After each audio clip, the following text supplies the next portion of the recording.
Nashville's best sports talk. Crank it up. 102.5 and 106.3. Rebound and score. Make every play perfect. Touchdown, Middle Tennessee. We're going to win the game. A Cromwell media station. Mixing sports and a little bit of fun. This is fun. On your morning drive. This is Robby and Rexrode. With Robby Stanley and Joe Rexrode. Presented by TJ Anderson Homes of Benchmark Realty. On Nashville's best sports talk. 102.5 and 106.3 The Game. And on the Game Nashville app. Ladies and gentlemen, it's showtime. And welcome into the Thursday edition of Robby and Rexrode, 102.5, 106.3 The Game. Robby Stanley, Joe Rexrode, Michelle Knezovic here with you on this Thursday morning. A very pretty Thursday morning in the Middle Tennessee area. Joe Rexrode, good morning. How you doing? Doing all right. How are you guys doing? That's good. We're doing well. Michelle, how are you? I'm doing well. Joe, how's the foot? It's I'm probably gonna have to go to the doctor. I was hoping that like on my own with a lot of flushing with water it would get better, but I probably have to go get some prescription stuff. But I think it's a little better. Well, that was a long answer. We're thankful for small improvement. Hopefully Yes, for more we are. dramatic improvement a little bit later today. We'll see what happens on that front. Got a lot to get to on the program here today. We'll be joined by Ben McKee from Go Vols 24/7 at 6:30. Looking ahead to the Tennessee Vols and their trip to Omaha in the College World Series. Looking forward to that coming up later this hour at 6:30.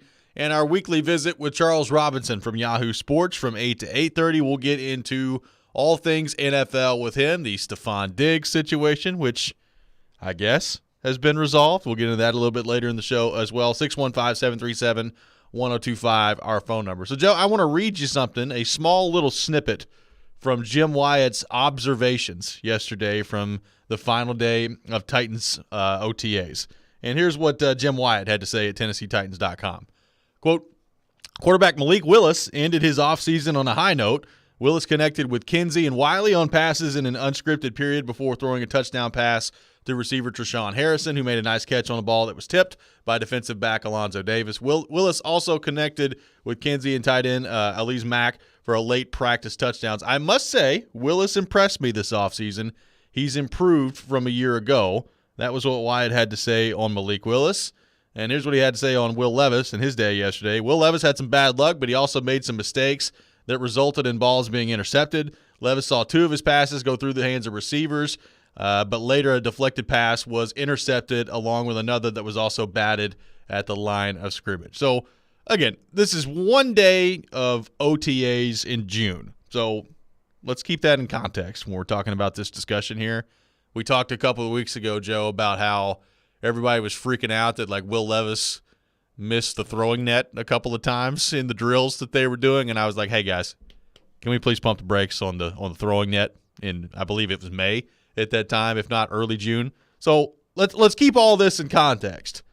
Now, I will say there are Titans fans that look at some of the things that have gone on both in minicamp and OTAs and some of the reporting that's gone with it and wonder, number one, is Malik Willis ahead of Will Levis right now? Number two, if he is, what does that say about Will Levis?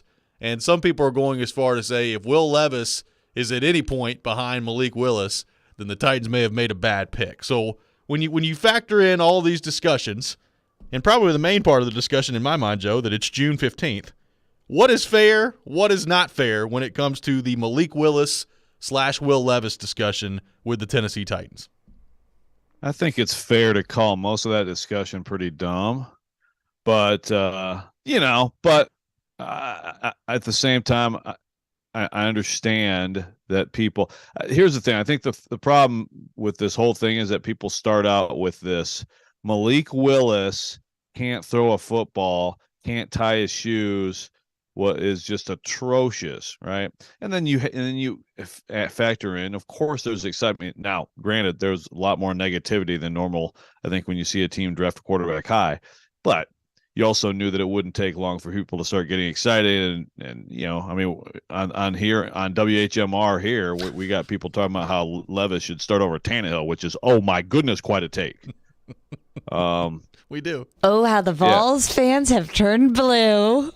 Yeah, well, some have, but that's the thing. But I also have seen, like, whatever. There was some tweet. Somebody who was there yesterday tweeted about like Levis's picks. I think it was TD, and then, like I think it was like Charlie Burrows. Like, we tried to tell you about this. Yeah. It's just this.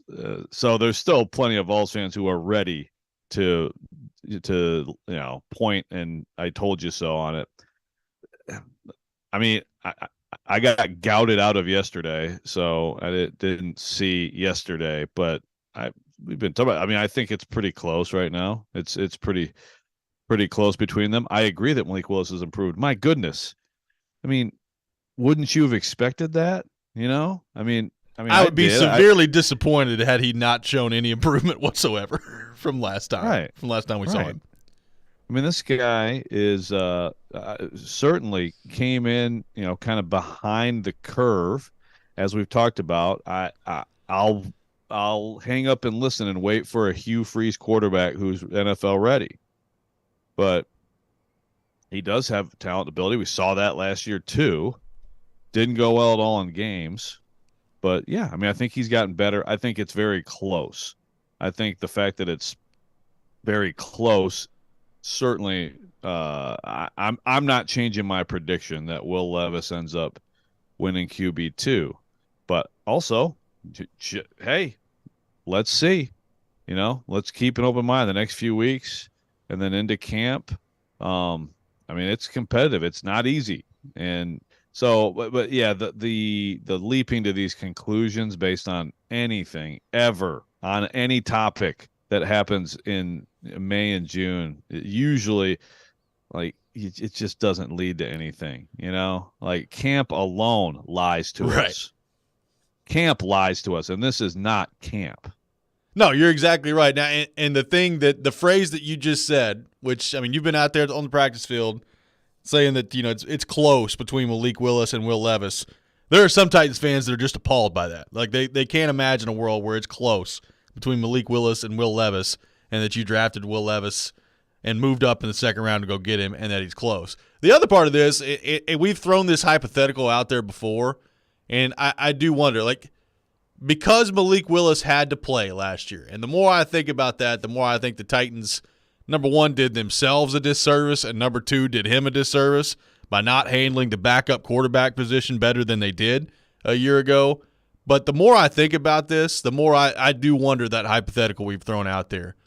The narrative on Malik Willis that people have just discarded him and thrown him aside. And look, I have no idea if Malik Willis is ever going to be good enough to even approach being a starting quarterback in the NFL. Right now, I'm wondering if he's going to be good enough to at some point be a serviceable backup in the NFL. But what would it be like? What would the discussion be like if everything that we've talked about from Malik Willis on the field last year never happened and he didn't play?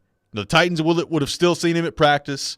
They would have still had, a rough idea of where he's at in his development. Maybe it doesn't change their plan to go up and get Will Levis, all these things.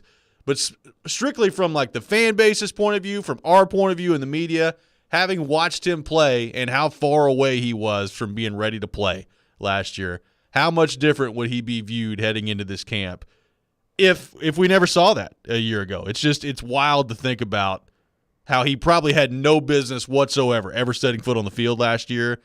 Obviously he did, and we saw it. And now I think some Titans fans are just dismissing the idea that he could possibly ever get any better. Yeah. No, yeah. And people have just discarded him, right? And just moved on. And think about what people were talking about a year. I mean, there was Willis should, don't count Willis out for beating out Tannehill eventually type stuff. And so it's a great question. One, like, had let's say that had happened, he didn't play, but then the Titans still drafted Levis. Then it'd be like, wait, what? Right. Now, granted, they still would have seen Malik Willis, behind closed doors, so that we would have been like, oh, what does this mean? Instead, we're like, oh, of course, because Malik Willis isn't any good, right? So it's a very interesting situation. And I think the thing is, although he's quote unquote, more ready because of the offense, which is interesting because the Liam Cohen offense, which did change for Levis this last year, but basically the offense he was in for 2 years was the offense the Titans used to run. I mean, that's the Shanahan offense, but now they're not running that. So he's come in. It's not as advantageous as it appeared, because of the offense change here. But if Levis were to play this year, then it'd probably be some similar things. I mean, right now he looks like a rookie. He looks like a rookie who's coming in, and NFL guys are flying around, and he's swimming. This is what happens to most people. It's what happened to Peyton Manning. And yes, he was surrounded by a terrible team, but he looked like a freaking rookie through and through when he was a rookie quarterback in the NFL. And I know the game's change and all that, but I don't think it would go well this year with Will Levis on the field. That does not mean at all that you start talking about bad pick or this or that. He's got to develop. And look, there are legitimate concerns about Will Levis that we've talked about ad nauseum in the draft process and in the immediate aftermath of the Titans selecting him. And sometimes the accuracy, the decision making, all those things, that's going to be something that we knew after they picked him that he's going to have to work on. You got to be better with your decision making at the NFL level than he was in college. There's no question about that. And there's time to work on that. That's why I think it's important to keep in mind that regardless of what you think of the pick itself for Will Levis, and I've made my thoughts on that pick clear. Didn't like it at the time. We'll see what happens. But it is a good situation for him because he doesn't have to come in and immediately play. And Ryan Tannehill is an established veteran starter, and Ryan Tannehill is going to be the starting quarterback for the Titans this year. And you can bring Will Levis along at his own pace. So regardless of what you think of the pick itself, you got to keep the situation in mind. You're hoping that Will Levis, in a perfect world, either one, never touches the field this year, or number two, if he does, it's because the Titans are either up by 35 points or down by 35 points in the fourth quarter of a game at some point. That's about it. Yes. It's a great situation for him. ... Unless Malik Willis beats him out. Well, it could be that. What do you think the reaction will be if, let's say they get through training camp and Malik Willis is the 2? We know that Will Levis is going to make the team, but Malik Willis is the 2. What's the reaction of Titans fans then? Well, it'd be what you just suggested here, but way louder chorus. And at that point, I mean, if you get through all of camp and that's the case, I don't think you give up at that point. You don't know exactly how it'll go, but that would not be encouraging. I mean, I think the Titans, I don't want to say the Titans need this because the Titans just need the best possible, people have a hard time sometimes separating. Everybody, Vrabel's huge on this. I don't care where you're drafted. Just come in here and then we'll see, right? But it would obviously reflect poorly on the draft, and it would be alarming. Although then again, I want to know what the exact scenario is. Is it because Malik Willis is absolutely playing out of his mind? That's the thing. And it's that's the thing. It's just trying to keep an open mind on this stuff is so hard, but it really is what you should do. 615-737-1025, our phone number, 615-737-1025. We're off and running today here on Robby and Rexrode. We'll take your thoughts on Malik Willis and Will Levis. What do you make of Malik Willis showing some improvement over with the Tennessee Titans? Maybe Levis struggling a little bit at this point. 615-737-1025. We'll take your thoughts and get to those coming up next. This is Robby and Rexrode, 102.5-106.3 The Game. 4-9 The Fan is your home for Hit City. Your Nashville Sounds continue their series at First Horizon Park tonight against the Gwinnett Stripers. Swing and a miss, strike three. Sounds win. Pre-game at 6:20. On your home of Nashville Sounds baseball, 94.9 The Fan and The Fan app. The choice is yours. Wednesdays at 8:45. Brought to you by Jarrett Companies. Now hiring experienced sprinkler experts. Go to jarrettfire.com. JARRETT fire.com. Jarrett Companies, a company above and beyond industry standards. Everyone is loving what Genesis Diamonds is doing right now with the lowest interest rates on the planet. Right now, get 0% interest for 5 years on any purchase. A handcrafted Tacori, A-Joppi, or Veragio ring with a GIA certified diamond for only $100 a month. Wedding bands, color bands, fashion necklaces, just $40 a month. Pick any item, pay $0 down, and spread your payments over 5 years. Even the sales tax. Don't miss this amazing offer. All natural and lab-grown diamonds included. Now through July 1st only at Genesis Diamonds, Green Hills and Cool Springs. On approved credit, see store for details.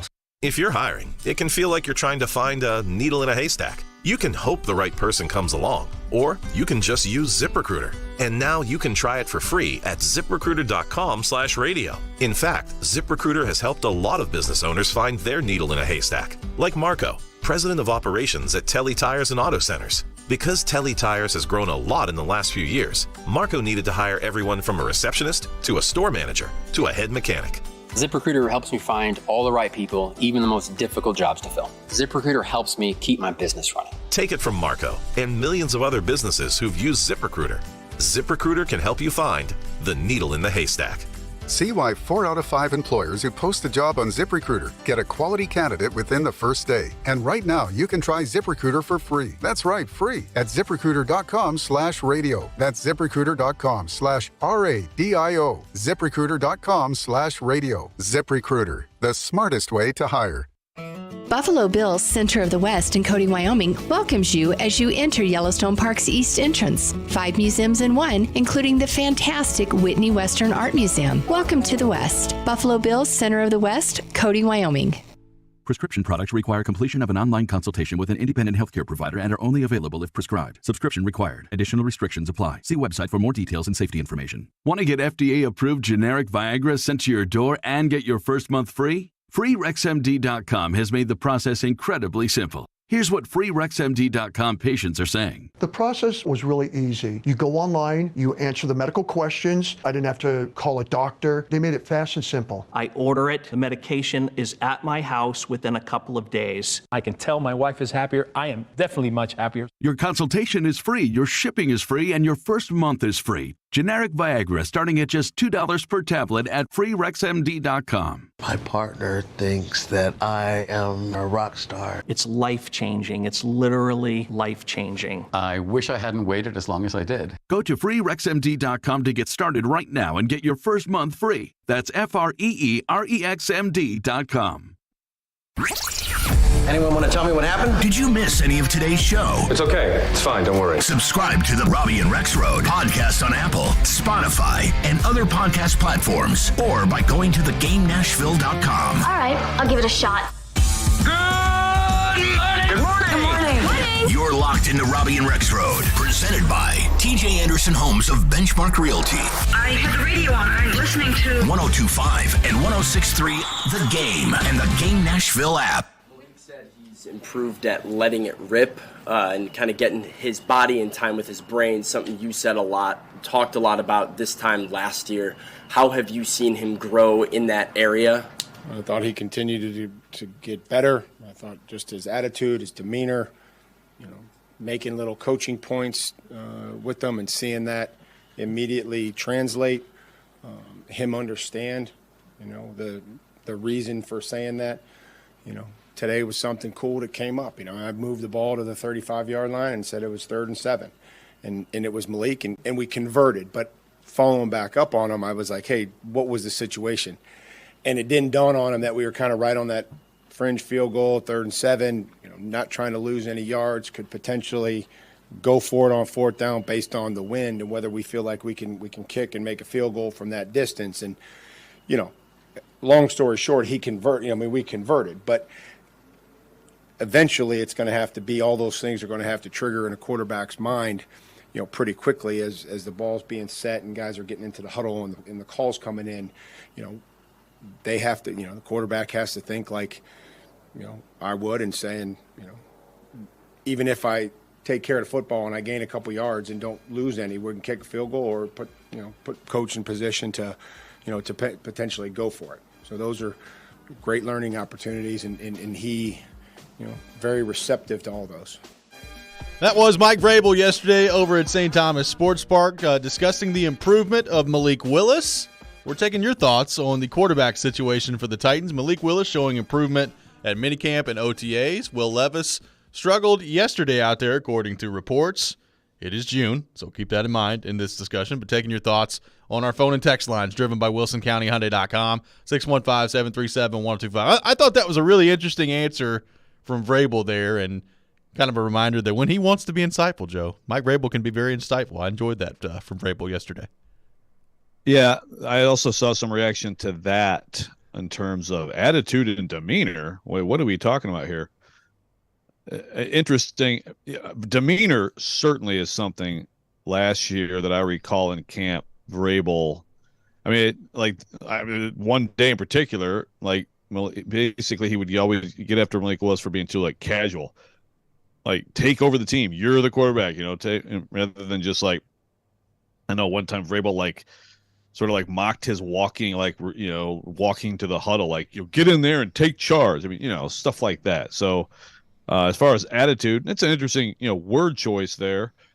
I do, obviously I think back to the Houston loss. It's a little different. You always want to separate these things, but the press conference Malik Willis had after that was kind of I guess a little tone deaf in terms of, and it just, and look, even just sort of, again, with media, I try to separate it because some people just don't like media, but, even coming into this camp, certainly I think he was not interested at all in talking about that stuff. But long story short, like Vrabel just said, I don't know if there's some huge attitude thing or whatever, but certainly I think the intangibles and I don't know if Vrabel was talking. I don't know who Vrabel was talking about in the whole after that game. That was the same game, 8-5 guys or whatever, right? He's talking about somebody showing up just at the normal hours and going home. I don't want to over speculate on that in terms of Willis, but I think what Vrabel said there, which, like you said, was kind of insightful, kind of speaks to what you're seeing on the field too. He looks like a better player, so good for him. That's exactly what that guy is trying to make this team, trying to stay in the league. Yeah, and he has a lot of talent. And I always thought Malik Willis, in terms of, I always thought he seemed to have a really positive attitude and all that stuff. He was very instantly likable last year, But I think this game can also wear on you. And I think we saw that too with him over time. Because like you said last segment, Robbie, he shouldn't have been out there last year. So now you take all the crap that you take, and as much as everybody tries to block it out, you can't block it all out for not being ready, to perform. And, that's going to affect people. But he seems to have a different perspective now, at least in terms of on the field and stuff. Even though there's no question he must have been disappointed himself when the Titans drafted level. We always talk about Tannehill and stuff, but what does Malik Willis think? You know, that's confirmation to him that what the fans are saying about him, maybe Vrabel and Rand Carthon think the same thing. Chuck on the text line says, I'm going to reserve judgment until I see Malik Willis in live action because the last time we saw him in a real game, it was disturbingly bad. Got a texter that says, Levis is a poor man's Mitch Trubisky. Let's be honest. And then Logan on the text line says, Malik Willis, diamond in the rough? I'd love to see it. LOL. This is from Logan on the text line. Several different thoughts there on the Titans quarterback situation. But Will Levis a poor man's Mitch Trubisky? That'd be something. Man, that's rough. That is rough. Levis is, look, I don't know if it's all going to come together for him, but I didn't see anything before yesterday. I didn't see those picks. It sounds, you get some balls bad at the line. I really didn't see anything like last week or anything that was, to me, was alarming. It was just okay, yeah, that's about what you'd expect. He's swimming and it's going real fast around him. I just give it some time, folks. Well, especially at that position, right? Very rarely does a quarterback come in, and again, we're not even talking about them coming into a game yet. It's camp in June, and it's not even real training camp yet. So very rarely does a quarterback come in and they just have complete mastery of the offense and they've adjusted to the speed and all these other things that happen, especially at this point in June. Now, the one thing I will say about rookie quarterbacks is sometimes you do watch them play, and the player that they are in August and the player that they are in October, which doesn't seem like that much time that has passed, like sometimes there's a big difference there. Like that's rookie quarterbacks, you can process information, and when the game quote unquote slows down for you, Joe, one of my favorite cliches in all the sports, sometimes you see that happen pretty quickly for rookie quarterbacks, and it happens different for different guys. But that's a long way of me saying, like, I am not going to be concerned about Will Levis at this point in June, regardless of how he looked. It's June. We have to keep that in mind. Right. Yeah, and look, I mean, the preseason games, we have a second straight year where Titans preseason games, I think, carry a little more interest than your typical preseason game because both those quarterbacks it's going to be very interesting. They're going to get the work, you know? So what does it look like then? I mean, then everyone who, is interested in this team will kind of be able to see, and there's still limitations to what that tells you, but it's a little bit more. That'll be after, it's a little bit of camp, and look, these weeks right here are critical for these guys, and we'll know a little bit more. But yeah, you're right. And look, some guys are ready. Some rookies have been like Justin. We've talked about this. Like Justin Herbert was pretty good pretty quickly, right? I mean, didn't take long. Joe Burrow had no offensive line, and he looked great as a rookie. So that can happen. But I mentioned Peyton Manning. Let Tom Brady touch the field, late in his second year, right? For the first time? Yeah. We never talk about that. What if Tom Brady would have come out right away as a rookie? Might have been ugly in 1999. Well, you've talked about what if he got drafted by the Detroit Lions? Never had a chance. Had a 2-year career. 615-737-1025, our phone number, 615-737-1025. Robby and Rexrode, presented by TJ Anderson Homes of Benchmark Realty. Call TJ's team today to see why they're referred to so often. Coming up next, we'll be joined by Ben McKee from Go Vols 24/7. We'll look ahead to the Vols and their trip to Omaha starting this weekend against LSU. That's next. This is Robby and Rexrode, 102.5, 106.3, The Game. The cup has been raised. In their 6th National Hockey League season, the Vegas Golden Knights have won the Stanley Cup. And the offseason can officially begin. What's next for the Nashville Predators? Give me 2 more top 6 guys, and I'm there. You don't need an elite goalie to win a Stanley Cup. What they would give up for Alex DeBrincat. We are your home for Smashville. 102.5 and 106.3, The Game and the Game Nashville app. Baseball season rolling along here, folks. No better place to get in on the MLB action than FanDuel.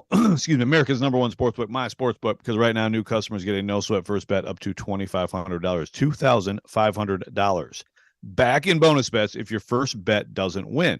All you have to do is go to FanDuel.com/Joe102 and join today. One little tip I'd give you on MLB, bet against the Detroit Tigers and bet the under in Detroit Tigers games. Take it from me, folks. Don't miss your chance to snag a no-sweat first bet up $2,500 when you join FanDuel. FanDuel.com/Joe102. Safe, secure, easy-to-use app. Lots of fun, lots of different options. FanDuel, official partner of Major League Baseball, and Major League Baseball trademarks are used with permission. You must be 21 or older and present in Tennessee.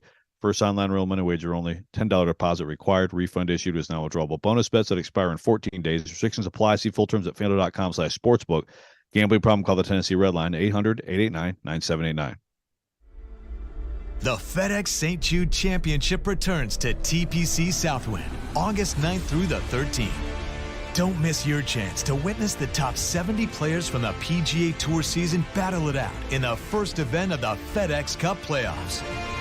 Only 50 players will make it through Memphis. Don't miss your chance to watch the drama unfold. Daily grounds and upgraded ticket options are on sale now at FedExChampionship.com. Bar Lines in the Omni Nashville Hotel stays true to the spirit of Music City, the perfect spot for sports and arena concert fans year-round. Savor Bar Lines Originals, the Bar Line Barbecue Burger or Midtown Mushroom Swiss Burger. Excite your taste buds with the Sobro Grinder with smoked turkey, the Boss Hog with whiskey braised pork butt, and the Angry Chicken, pickle brine fried chicken breast with honey sriracha. Attending an event downtown? Bar Lines in the Omni Nashville Hotel, open daily at 11 a.m. p.m. is a great way to kick off your afternoon or evening. Make a fast break to FanDuel during the NBA playoffs. Visit FanDuel.com/play. 21 plus in select states. First online real money wager only. $10 deposit required. Refund issued as non-withdrawable bonus bets that expire in 14 days. Restrictions apply. See full terms at FanDuel.com/sportsbook. FanDuel is offering online sports wagering in Kansas under an agreement with Kansas Star Casino, LLC. Gambling problem? Call 1-800-GAMBLER or visit FanDuel.com/RG in Colorado, Iowa, Michigan, New Jersey, Ohio, Pennsylvania, Illinois, Tennessee, and Virginia. 1-800-NEXT-STEP or text NEXT-STEP to 53342 in Arizona. 1-888-789-7777 or visit ccpg.org/chat in Connecticut. 1-800-9-WITH-IT in Indiana. 1-800-522-4700 or visit KESGamblingHelp.com in Kansas. 1-877-770-STOP in Louisiana. GamblingHelplineMA.org or call 1-800-327-5050 for 24/7 support in Massachusetts. Visit mdgamblinghelp.org in Maryland. 1-877-8-HOPE-NY or text HOPE-NY 467-369 in New York. 1-800-522-4700 in Wyoming or visit 1-800-GAMBLER.net in West Virginia. One is a legendary NFL wide receiver. I gotta be prepared. I have to be ready. One is a legendary Nashville voice. You don't have to rely on carrying the ball 250 to 300 times. And the other has been a legendary trash talker on the playground since the 4th grade. Nobody is a Pro Bowler on day one of rookie minicamp. They are Caroline, Willie, and D-Mace. Weekdays at 11 on 102.5 and 106.3 The Game and The Game Nashville app. Hey Nashville, this is Penny Hardaway, University of Memphis coach. You're listening to Nashville's best sports talk, ESPN 102.5 The Game. Welcome back in, Robby and Rexrode, 102.5, 106.3 The Game. Robbie Stanley, Joe Rexrode, Michelle Knezovic here with you on this Thursday morning. The Vols heading to the College World Series. Coming up, they'll play LSU on Saturday. And to help us talk more about that, we go to our 102.5 The Game phone line, driven by WilsonCountyHyundai.com. And welcome in our friend Ben McKee from Go Vols 24/7. Ben, good morning. How we doing?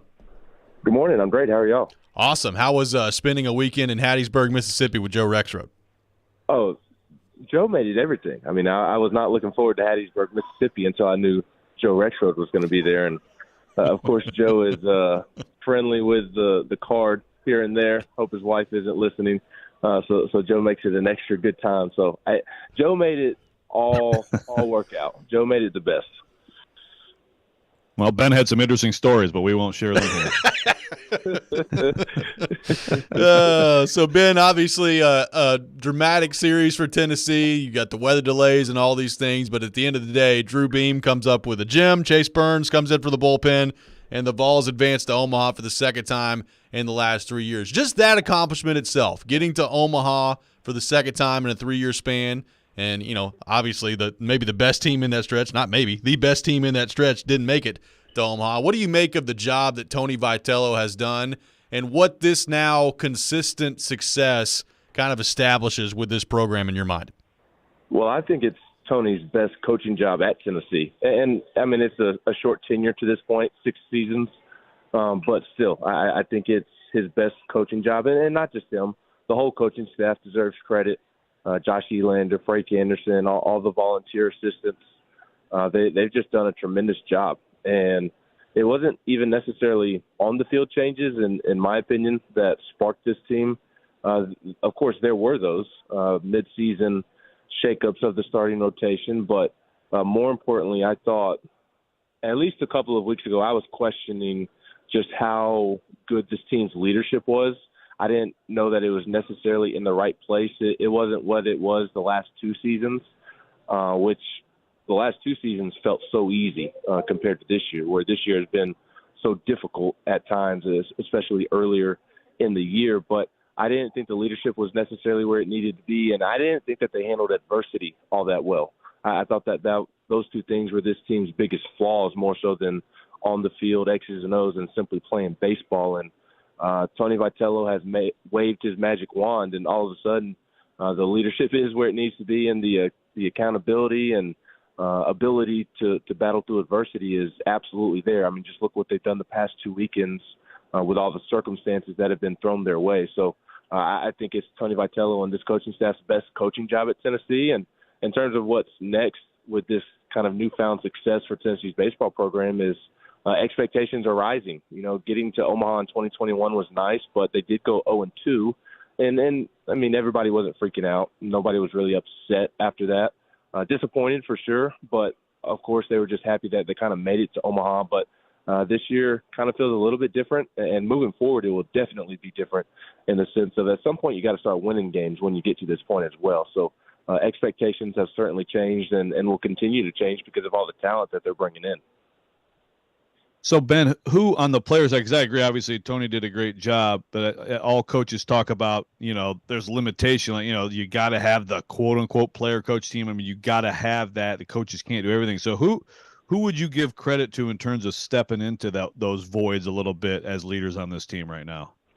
Yeah, a couple of different guys. And I think they've always had the individuals, to steal a Butch Jones term, on the roster to be leaders. It's just, it was a weird roster this season. The last two seasons were more developmental rosters and built through the farm system, so to speak, whereas this roster was a bunch of transfers and JUCO guys kind of thrown together. I mean, you still had your core of guys who were recruited by this staff and signed and were developed over the last couple of years, but obviously you had guys like Maui Ahuna and Zane Denton and Griffin Merritt.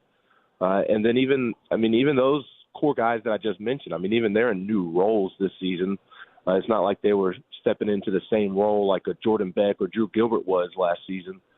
So I think that's kind of why the leadership took so long to get to where it needed to be, just because it was almost a roster kind of thrown together. And I don't think that that's a negative on Tony Vitello. He went out and did what he needed to do last offseason by adding the premier shortstop in the portal and a third baseman who had plenty of experience, and I could go on and on and on. But to more specifically answer your question, I look at a guy like Zane Denton. I mean, you heard Tony talk about him this past weekend, Joe. Just that diving play that he made after Chase Dolander gives up a 3-run homer to go down 4-0. He turned around and told Chase, "Hey, I got you," and Chase said that settled him down. And he's just come more out of his shell. So I think Zane Denton is one. I think Griffin Merritt has always been a guy since he stepped on campus that everybody looks to. He just has that infectious personality, and I think that's only continued to grow. You have some veterans on the pitching staff like a Camden Sewell. I think people overlook his leadership. A lot of those guys turn to him and look up to him, and he's kind of led the way for that pitching staff. So there's several guys. And I think maturity, just becoming more mature throughout the course of the season for a guy like Christian Moore, a guy like Blake Burke, Maui Ahuna, I think that has really, really served them well as well. So I think a lot of different guys deserve credit, to be honest with you. Ben McKee from GoVols 24/7 with us here on Robby and Rexrode. So, Ben, obviously Tennessee is not the favorite heading into the College World Series. Wake Forest on their side of the bracket, LSU, who they'll play on Saturday coming up to kick things off here.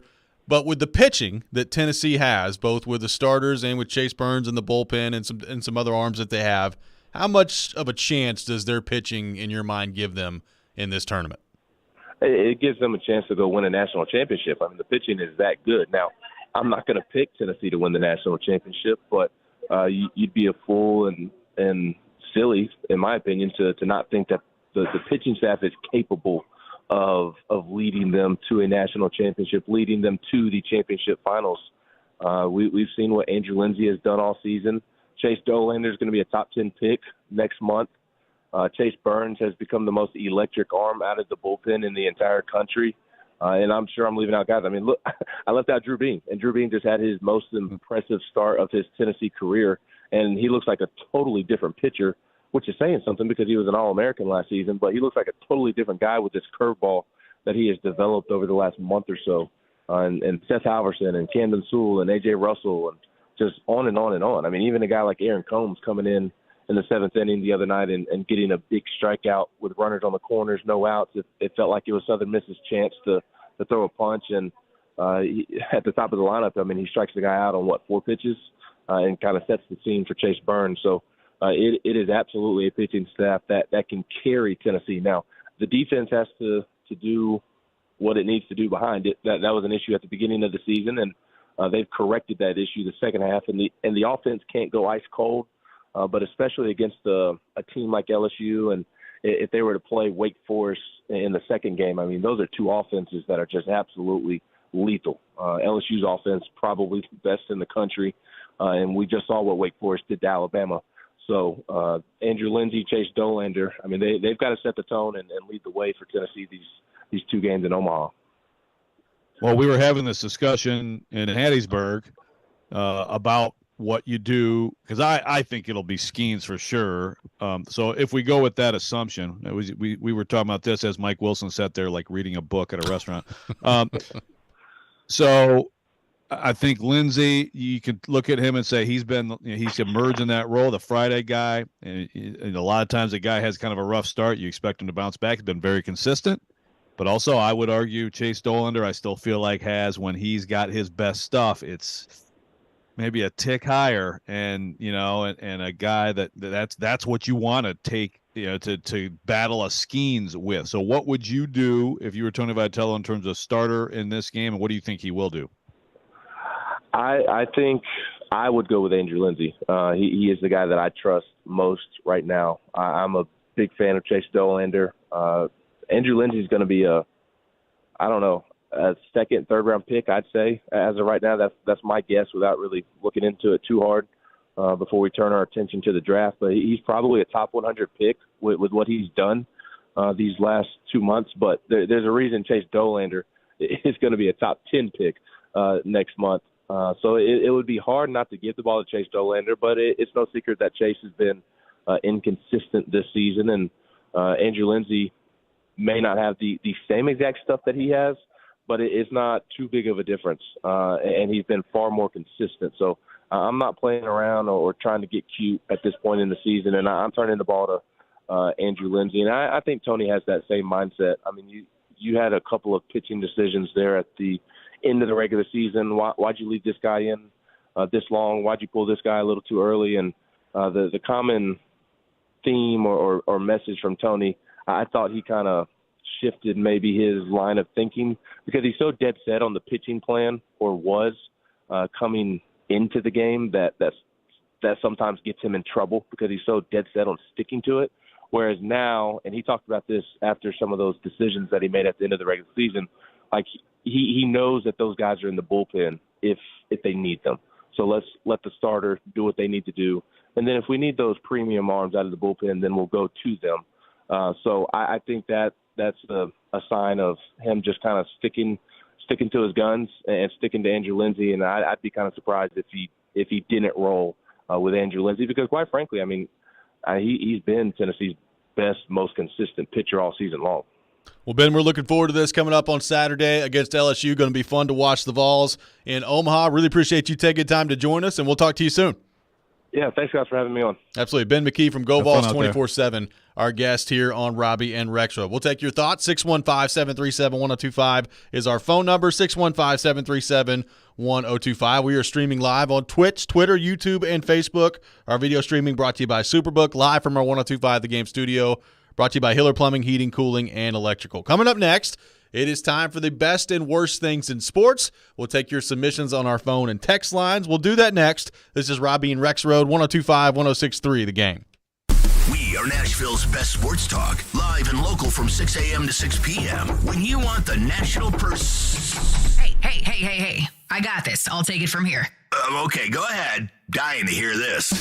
We have the best national voices that you'll find anywhere. Who was more deserving of being thrown from their game? I'm odd, so I get the odd picks. They have a new coaching staff. It's not a bad scenario for them. We are 1025 and 1063 The Game. And 94.9 The Fan.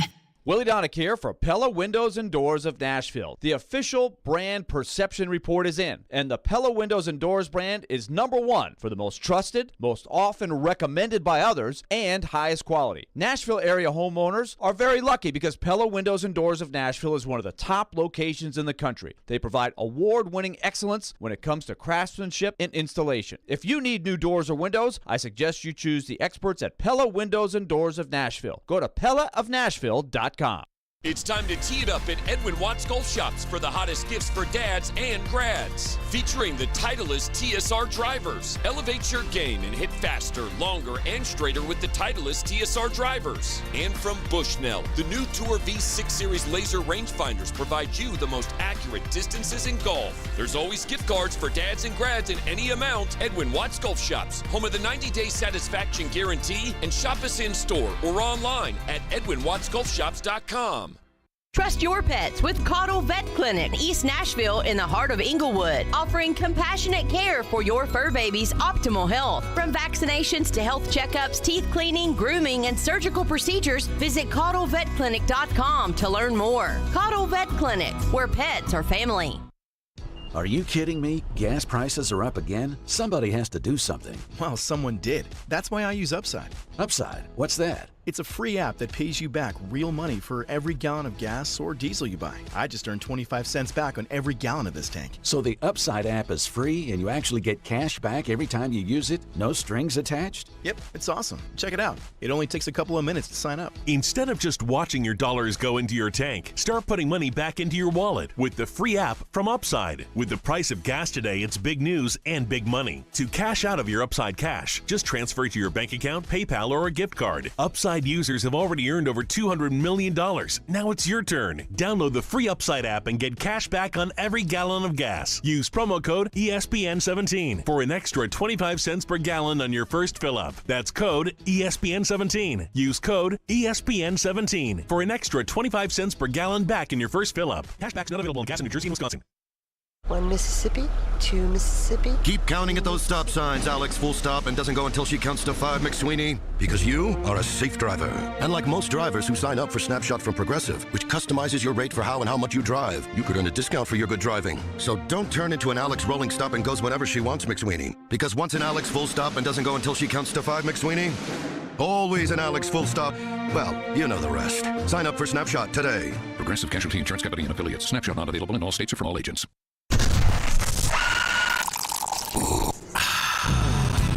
You're locked into Robby and Rexrode. Every morning, first thing. Presented by TJ Anderson Homes of Benchmark Realty on 102.5 and 106.3 The Game and the Game Nashville app. The best and worst of the sports week now on Robby and Rexrode.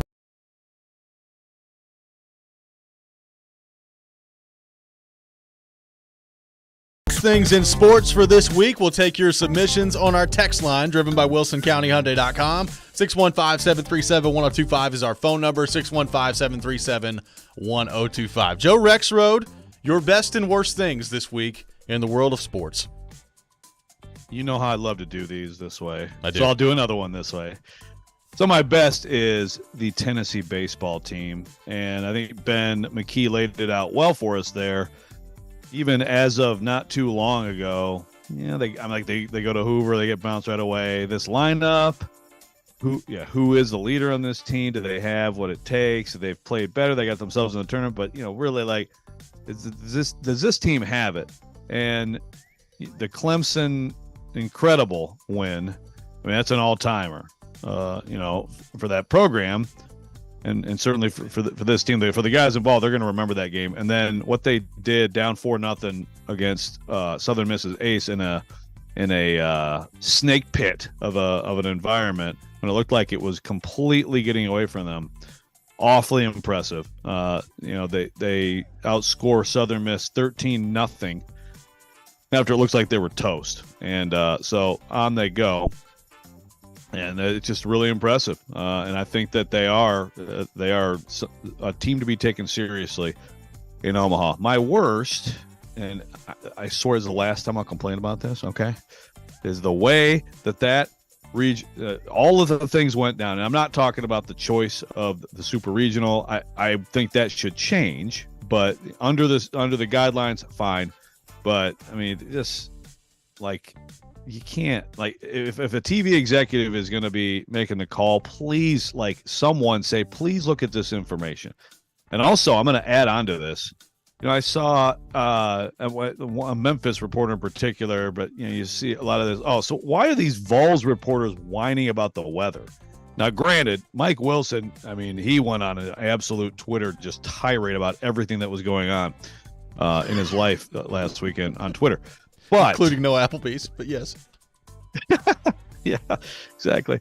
But I mean, the complaints were about, the things that were in people's control, not everybody understands there's weather. Okay. It's not complaining because there was a rain delay. It's complaining because it didn't have to be, it just didn't have to go down the way it did. But I already had a rant about that. So that's enough for me. Thank you.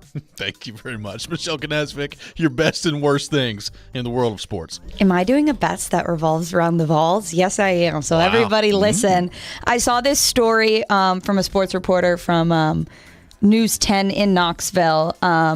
It popped up on my timeline. So Jared Dickey, an outfielder on the Tennessee Vols baseball team, he sent the picture of the Notre Dame baseball team piling on each other last year to the entire team this year during the Super Regionals. And in the interview, he said he would look at it every day for motivation. And I always think that those are really cool stories of like how the team, gets everybody else motivated. And it's like, hey, we never want to feel like that ever again when Notre Dame just piles on after they beat us to head to Omaha. So I thought that was a pretty cool story. That's my best in sports.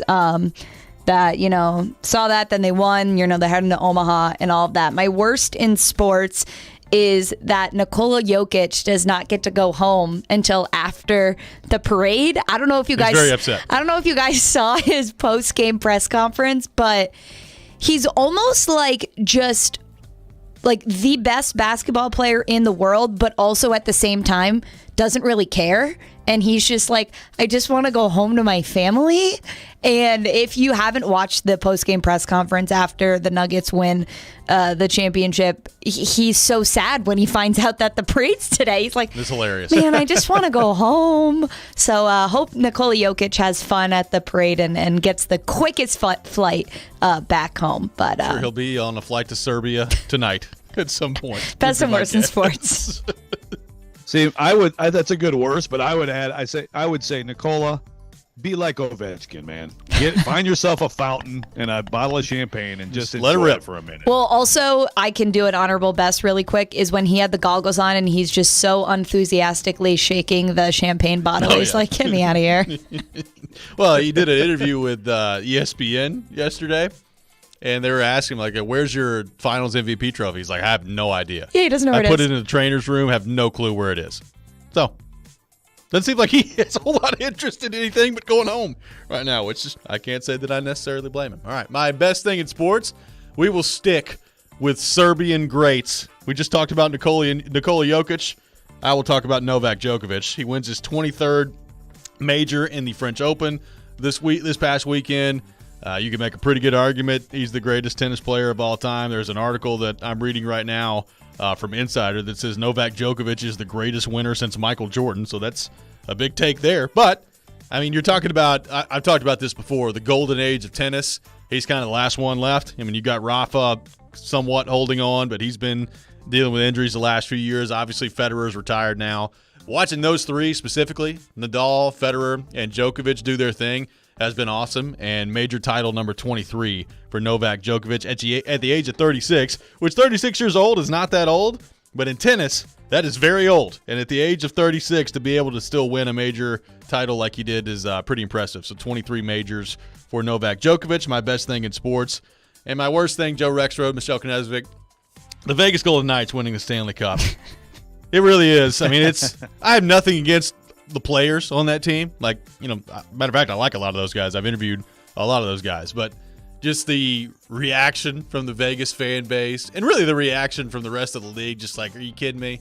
I know it was a long 6 years you guys had to wait to celebrate this championship. And by the way, when you won the cup clinching game, it was 9-3. So you knew that you're going to win after like the first period in that game. It was just, it feels like things have come pretty easy for the Vegas Golden Knights. And look, I know that they've put in a lot of work and everybody says they just had it handed to them on a silver platter. I don't necessarily buy that. I mean, they've made some smart trades and some smart free agent signings, and they made some good coaching hires. So they've done a lot of things right. I don't want to take that part of it away from them.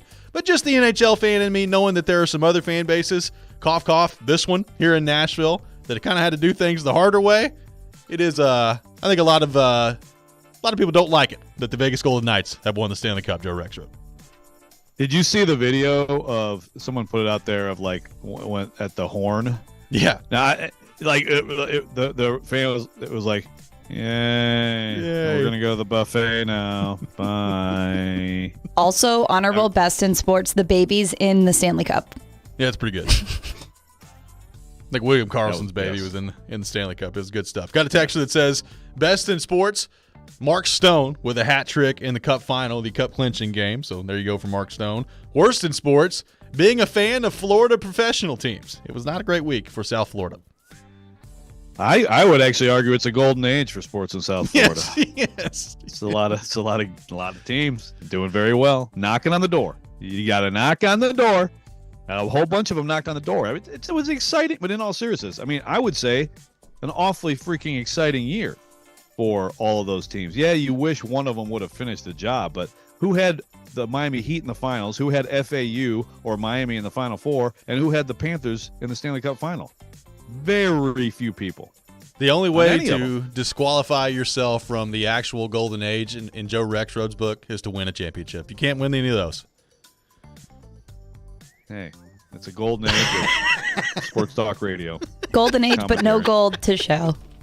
I just wanted to throw that out there. They got all over you yesterday on Jared versus Joe about that. Congratulations on your victory, by the way. Thanks. Yeah. I mean, it was like every single thing that Jared argued was dumb, so it wasn't very hard. So I hope Mark's proud of me.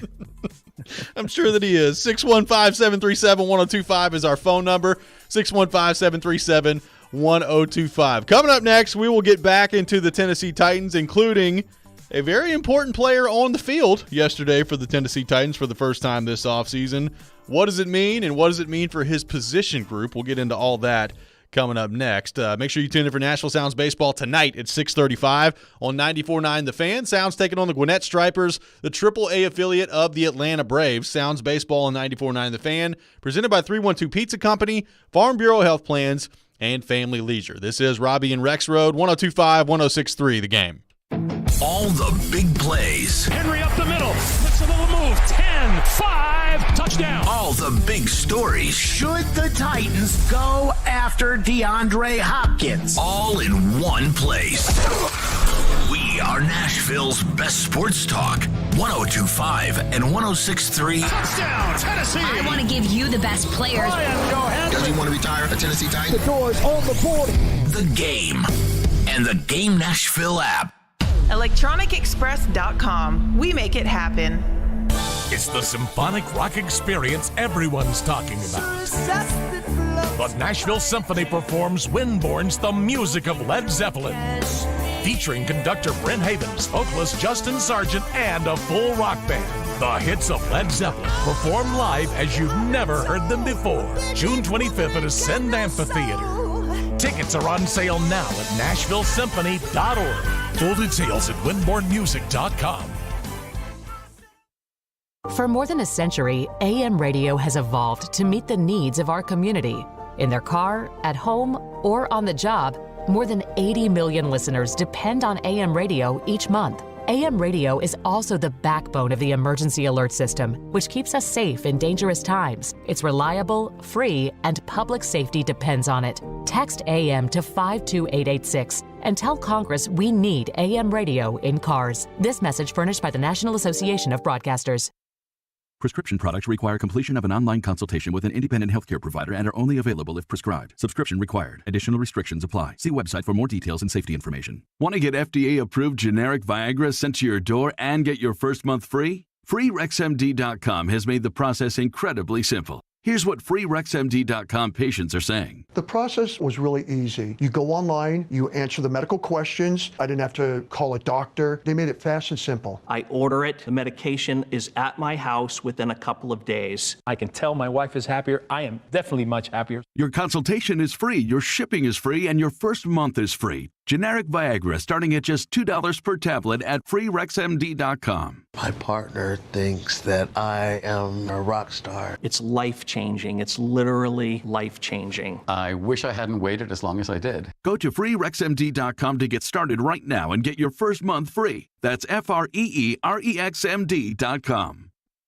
102.5 The Game and Green Trees Company Dispensary want to send you to see Bryan Adams at Bridgestone Arena Saturday, June 17th with very special guest Joan Jett and the Blackhearts. Listen all week long to Robby and Rexrode for your cue to call to win tickets to Bryan Adams and Joan Jett at Bridgestone Arena.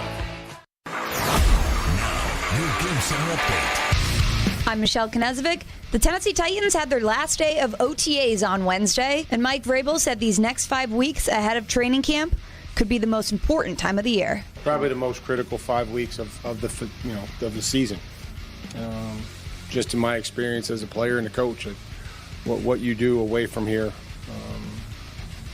when things aren't planned or structured, are you able to get into a routine? So what I want them to do is go prepare for a long season, a long, grueling season of professional football. That's what I want them to do. And so we tried to give them drills. We extended individual time today so that the coaches could review those drills that they can do with their trainer or on their own or whatever they're doing, giving them some ideas. And then obviously I'm sure whoever they're working out with will have some ideas, and then the player will have some ideas. So that's what I want them to do, but it's the most critical 5 weeks of the season.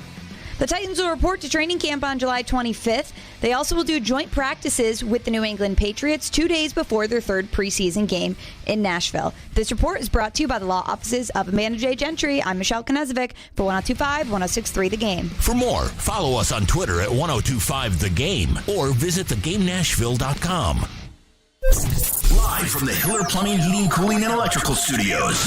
WPRT-FM Pegram, WPUC HD2 Laverne. Chase Elliott scores the win in the Ally 400 at the Nashville Super Speedway. Nashville's exclusive home for NASCAR. 102.5 and 106.3. Gonna go 3 wide into turn number 1. The fastest car won the race. Checkered flag is in the air. The Game. A Cromwell media station. Mixing sports and a little bit of fun. This is fun! On your morning drive. This is Robby and Rexrode. With Robby Stanley and Joe Rexrode. Presented by TJ Anderson Homes of Benchmark Realty. On Nashville's best sports talk. 102.5 and 106.3 The Game. And on the Game Nashville app. Ladies and gentlemen, it's showtime. Hour number 2, Robby and Rexrode, 102.5, 106.3 The Game. Robby Stanley, Joe Rexrode, Michelle Knezovic here with you on this Thursday morning. We'll have our weekly visit with Charles Robinson from Yahoo Sports coming up from 8 to 8:30 today here on the program. So looking forward to that. Charles Robinson must listen to. Appointment listening, as they call it, Joe Rexrode. Every week, every Thursday morning at 8 o'clock. So looking forward to that. Right now, taking your thoughts on the Titans, 615-737-1025 is our phone number. And Joe, a lot of veterans not there yesterday for the Titans after, you go through the minicamp process and then kind of the final day of OTAs yesterday. Titans not doing the second day of OTAs, so the next time we'll see them is training camp coming up. And Vrabel just talked about in the clip in our Game Center update of the most important 5-week stretch of the offseason coming up here for the players. One guy who was on the field yesterday was Kristian Fulton. And we've talked a lot about Kristian Fulton this offseason, the repeat offender comments made by Mike Vrabel relating to him and David Long Jr. with some injuries, some soft tissue injuries that have taken place. Kristian Fulton and his contract situation, entering the final year of his deal, the amount of games that he's missed, but also when he has been on the field, it's been pretty darn good for the Titans. So it's a very interesting situation with Kristian Fulton, and he addressed the media about a whole bunch of those topics yesterday. Here's what Kristian Fulton had to say over at St. Thomas Sports Park. I'm feeling good. Body feels good. I've just been excited, about the work that I've been putting in, since February. And, I'm excited to be back around the team. Been around them the last 2 weeks or so, and everything's been good. The vibe's been great. Just, standing inside, just wanted to get some extra work in the weight room. And that's what the coaches allowed me. Obviously with me not being on the field, I just having to, take the approach of doing everything I could off the field, whether that's film room, eating better, studying, my body movements, just talking with my trainer, all us being on the same page, with me going forward into the season. It was big, just to try new things. I feel like it's everybody has their own way of doing things, and everything doesn't work for everybody. I've been here, the last 2-3 off seasons, and I've had, great time on the field, being here. So I just wanted to try a different approach, and see what it gets me, moving forward. Do you feel like it got you to where you want to be right now, at least? Yeah, definitely. I feel great. I mean, it's important every year, to have a great year. I expect that of myself. So that was just my take on, I wanted to do what I had to do, to make sure I'm there for my team, this upcoming year. I want to be out there. I will be out there 17 games. So that's the approach that I took. So that was Christian Fulton yesterday, a nice mashup of video editing by Jim Wyatt that he put out on Twitter yesterday. Editing skills of Wyatt are just legendary on the video part of it. Joe Rexrode's got a lot to learn on that front. I don't know why I had to take a shot at you there, but he's no boomer. He's no boomer. No, he's older than me, and why is he so good at things and I'm bad? I don't know.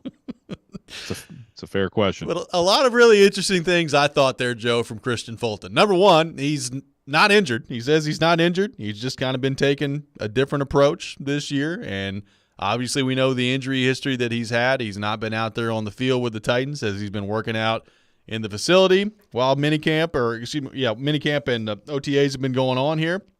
Says he's not injured, and also during that mashup says that he hopes and that he will be out there for 17 games this year.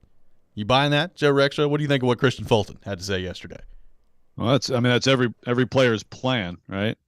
Well, I shouldn't say every player's plan. I don't know why I just saw this, but real fast. Did you see the Bussin' with the Boys little thing they were talking about? With Vic Beasley? Yes, I did. Oh, my gosh.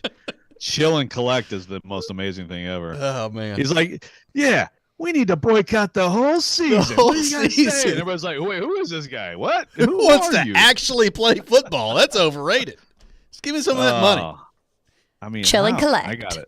I got to say, like, that signing, man, not enough inquiries made on that one. But, yeah, with Fulton, it's great that he wants to be out there, and it sounds like he's done what you would hope, like looked into everything he can look into in terms of staying healthy. I mean, some of it's bad luck, I mean, again, like the repeat offender thing, it's as soon as Vrabel said it, you knew that was just going to come up again and again, right? And there's no way he says it if there aren't some things that the Titans thought you should have done this, but you did this instead. Right. So please listen to us and do. But also, like, some of this is just bad luck, man. Like, anybody can pull a hammy. I mean, anybody can pull a groin. Trust me. Let me raise my hand. If I go out there and do a warm-up layup, it's 67% likely. But even for a great athlete who tries to do everything right, like, some things are out of your control. So look, it sounds promising in terms of him trying to do that. It's a huge year for him. This is a huge year for him in this league because obviously everybody knows for the most part in this league, it's your second deal. A lot of guys don't get to a third, or their third is a tack on, not much. I mean, if you're a good player, that second deal is where you make your money, for the rest of your life. And Christian Fulton is good enough to have a good second deal from someone. What'll be interesting to me is if he does play all 17 games, if he is good, one, there will be a market for him. He'll have answered that question. How open is he to, coming back here after all that has gone on? I mean, some guys have a problem with not being offered that extension going into the last year of their deal. So, I have, as I say that, I think to the if he wasn't hurt at all, the time he missed here, which to me was a little bit of a commentary on that.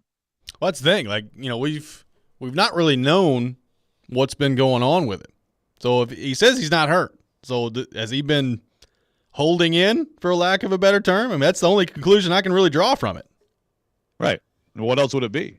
Now it's interesting that then he is out for some of it, right? I mean, Michelle, you were out there, so it was just the beginning, and then he didn't do team stuff. Yeah. Yeah, it was mostly stretching and stuff, and then went back, and then once practice was over, he kind of regrouped with everybody, and then came out to talk to media. So it's like, yeah, I have to look at it like, holding in, and which again is a pretty common thing, and to me, as we've talked about, like, I would be wary if I were the Titans, and understanding that it may cost you if things do go well. You may just get the one good year out of him, or he finally figures it out, and now he's like, okay, well, I'm going somewhere else. But I just can't with all the time he's missed. He's a good player. He's not. I mean, if he's on the field playing his best, he's not like a top 5 top 10 corner in the league type guy. No, but he's a very good player. I mean, this year, he's a big part of like how good they're going to be. If he's out there and playing his best, that they absolutely are better for it. I agree. And, at some point, you're going to have to make a decision on his contract front, which can be a difficult one from the standpoint of I do believe when he's out there, he's a good player. Now, if I'm being truthful with you, Joe, I think, and I have no way of proving this, I think the Titans have already made the decision on the Christian Fulton contract. I don't think they're going to re-sign him. I mean, even if let's say he plays all 17 games this year, which would be great, and he plays well and all those things, you're still going to say, okay, well, he did it. Can he do that again? Because the larger body of work would still suggest that he's missed a whole lot of time. Now, your latest example would be 17 games, and that certainly maybe changes your thought process to some degree. But again, my read on the situation, and I could be totally wrong here, but I feel like the Titans have already made the decision on the Christian Fulton contract front. He's probably not going to be back here next year. And then the question becomes, what do you do long-term at cornerback? You've got Roger McCreary. You drafted Caleb Farley. It doesn't look like Caleb Farley is going to work out. So you're going to go back to drafting a cornerback high again next year. You're going to go spend some money in free agency with the cap space that you have. Like, how are you addressing that other corner position? But I kind of feel like, just my personal read on the situation, that decision has already been made. Yeah, you may be right. But it's also, I still think if you're the Titans, you have to keep an open mind enough to be, one, he plays all year. Maybe he takes his game to another level. And then also, what if you have other issues with other corners, and all of a sudden it's like, man, there's two holes we have to worry about for whatever reason, right. Performance, injury, whatever, But I mean, it makes sense in terms of, okay, I mean, look, a lot of teams try to get the rookie deal. I mean, if you're never signing people to second deals, you're not going to be a good football team, but you also have to be judicious about that. So it's an interesting, it's almost like the Tannehill thing. I've heard some, I want to say, did Jared say he thinks it's 50-50 or Trevor Maddich went on Jared and was like, he thinks Tannehill will be the quarterback next year, and I mean, I don't, but there is the question of, one, how he plays, and then two, like how Levis, I guess, include Willis too, are developing as well, right? Like, if you don't feel like Will Levis is going to be ready next year, and Tannehill's great, okay. I mean, I wouldn't put it 50-50, but I think you have to keep an open mind. And this is a different situation, but same kind of idea. They may be compelled to go back in and try to pay him, but I mean, you may be right that they're just like, yeah, it's been a good run, and McCreary's developing, and that's the thing. It's like Farley hurt, and then Molden is such a question. I think Molden could be part of the answer. 615-737-1025 is our phone number. What do you make of the future of the cornerback position for the Tennessee Titans, and how will they address that moving forward? Should they give Christian Fulton a second deal? How many games would he have to play this year for you to feel comfortable about that? We'll take your thoughts on all that. And there's one part of this discussion that I think factors into this pretty heavily that makes the cornerback position even more interesting to me as the Titans move forward. And we'll get into that coming up next. This is Robby and Rexrode, 102.5, 106.3, The Game. 94.9 The Fan is your home for Hit City. Your Nashville Sounds continue their series at First Horizon Park tonight against the Gwinnett Stripers. Swing and a miss, strike three. Sounds win. Pre-game at 6:20. On your home of Nashville Sounds baseball, 94.9 The Fan and The Fan app. You enjoy the thrill of gambling, but what happens when it becomes a problem? Whether you want to cut back or quit gambling altogether, the Gambling Clinic has been helping people change their gambling for over 2 decades. We're here to help, not to judge. The Gambling Clinic is a Tennessee-based clinic offering in-person and telehealth support to help people win back their life. Visit us at thegamblingclinic.com. This project is funded by the Tennessee Department of Mental Health and Substance Abuse Services. Genesis Diamonds has the lowest interest rates on the planet because we never stop thinking about our customers. Right now, you can get 0 interest financing on any purchase. Beautiful tennis bracelets or 5-stone rings starting at only $35 a month. Those 4-carat lab-grown diamond stud earrings, just $115 a month. Get Genesis low price, pay nothing down, and spread your payments over 5 years with 0 interest. Rings, pendants, bands, one-of-a-kind designer jewelry, pre-owned Rolex watches. Now through July 1st only. Only at Genesis Diamonds. Green Hills and Cool Springs. On approved credit, see store for details. It's time to tee it up at Edwin Watts Golf Shops for the hottest gifts for dads and grads. Featuring the Callaway Paradigm Drivers. The Callaway Paradigm Drivers feature a 360 carbon chassis for better distance and forgiveness. And from Bushnell, the new Tour V6 Series laser rangefinders provide you the most accurate distances in golf. And for the hard to shop for dad or grad, purchase a gift card for any amount. Edwin Watts Golf Shops, home of the 90-day satisfaction guarantee, and shop us online at edwinwattsgolfshops.com. Mom, we're out of potato chips. Teenagers, they'll eat you out of house and home, kind of like health insurance, which can take a big bite out of the family budget. Fortunately, with Farm Bureau Health Plan's Core Choice coverage, we can save $3,600 a year compared to the leading competitor. And we've got better coverage with a lower premium, lower deductible, free telehealth visits, and access to one of the largest networks available. Can we order pizza? Visit FBHP.com or your local Farm Bureau office today. The Nashville Area Chamber of Commerce's 5th annual Nashpreneurs Conference on Wednesday morning, June 28th, will join local small business leaders, creatives, and entrepreneurs for an interactive event focused on access to capital, including angel investors, banking relationships, fund management, and more. The Chamber will welcome keynote speaker Mignon Francois, newly published author and founder of the Cupcake Collection. Time is running out to save your seat. Visit NashvilleChamber.com/events to register today.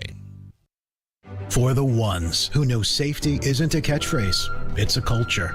And the ones who help make sure everyone makes it home safe.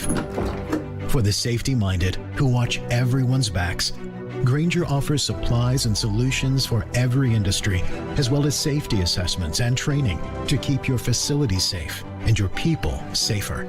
Call, click Grainger.com, or just stop by. Grainger, for the ones who get it done. We try to stay cool by being on social media. I'm with it. I'm hip. Follow us on Twitter at 1025thegame and on Instagram at 1025thegame Nashville. Hey! Oh yeah, and like us on Facebook too. You're listening to Robby and Rexrode. It's part of this nutritious breakfast. Presented by TJ Anderson Homes of Benchmark Realty on 1025 and 1063 The Game and the Game Nashville app.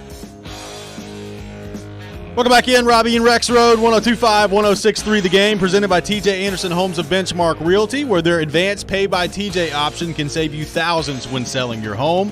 We are streaming live on Twitch, Twitter, YouTube, and Facebook. Our video streaming brought to you by Superbook, live from our 1025 The Game studio, brought to you by Hiller Plumbing, Heating, Cooling, and Electrical, discussing Christian Fulton and the future of the cornerback room as they move forward. So, Joe, they've got Christian Fulton. They've got, obviously, Roger McCreary coming off his rookie year last year, heading into year two. Elijah Molden, we'll see if he can get healthy and be a factor this year. They brought in Sean Murphy-Bunting this offseason as well. So they've, this, if everybody can remain healthy, which is a gigantic question, I feel pretty good about their depth at corner, and I feel pretty good about the playmakers that they have there. Now, keeping some of those guys healthy, namely Fulton and Molden, based on what we've seen the last couple of years, is a big if, and I think we know that as you're dealing with the Tennessee Titans. So let's say they get through this season and Christian Fulton plays in, 13 games. Still misses a few games. When he's on the field for 13 games, he plays really well.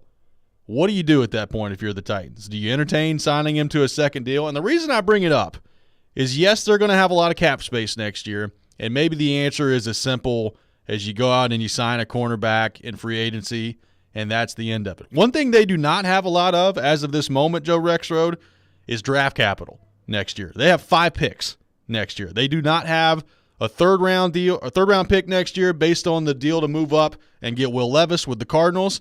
They don't have a 5th-round pick because they traded for Dennis Daly last year. Ouch, that one hurts. They don't have a 6th-round pick because of the trade for Ugo Amadi last year. So you're talking about no 3rd-rounder, no 5th-rounder, no 6th-rounder for the Tennessee Titans as things stand right now. Now, that can change between now and this time next year in the draft, but there's not a whole lot of draft capital to deal with. And, Joe, regardless of whether or not they sign DeAndre Hopkins, I feel like the Titans are going to have to pick a receiver pretty high next year. So I bring all that up to say you're running out of picks to get to a high-quality cornerback if that's how you're going to try to address the departure of Christian Fulton next year in the draft. No, it's a very good point. You can't address everything, and there will be free agency. I think we'll see definitely more activity in free agency from the Titans. But it's like, okay, well, if that's how you're addressing it, you do have this guy here. I honestly, before you said it today, I hadn't really entertained the idea that the Titans have already just been decided. Like, yeah, he's gone.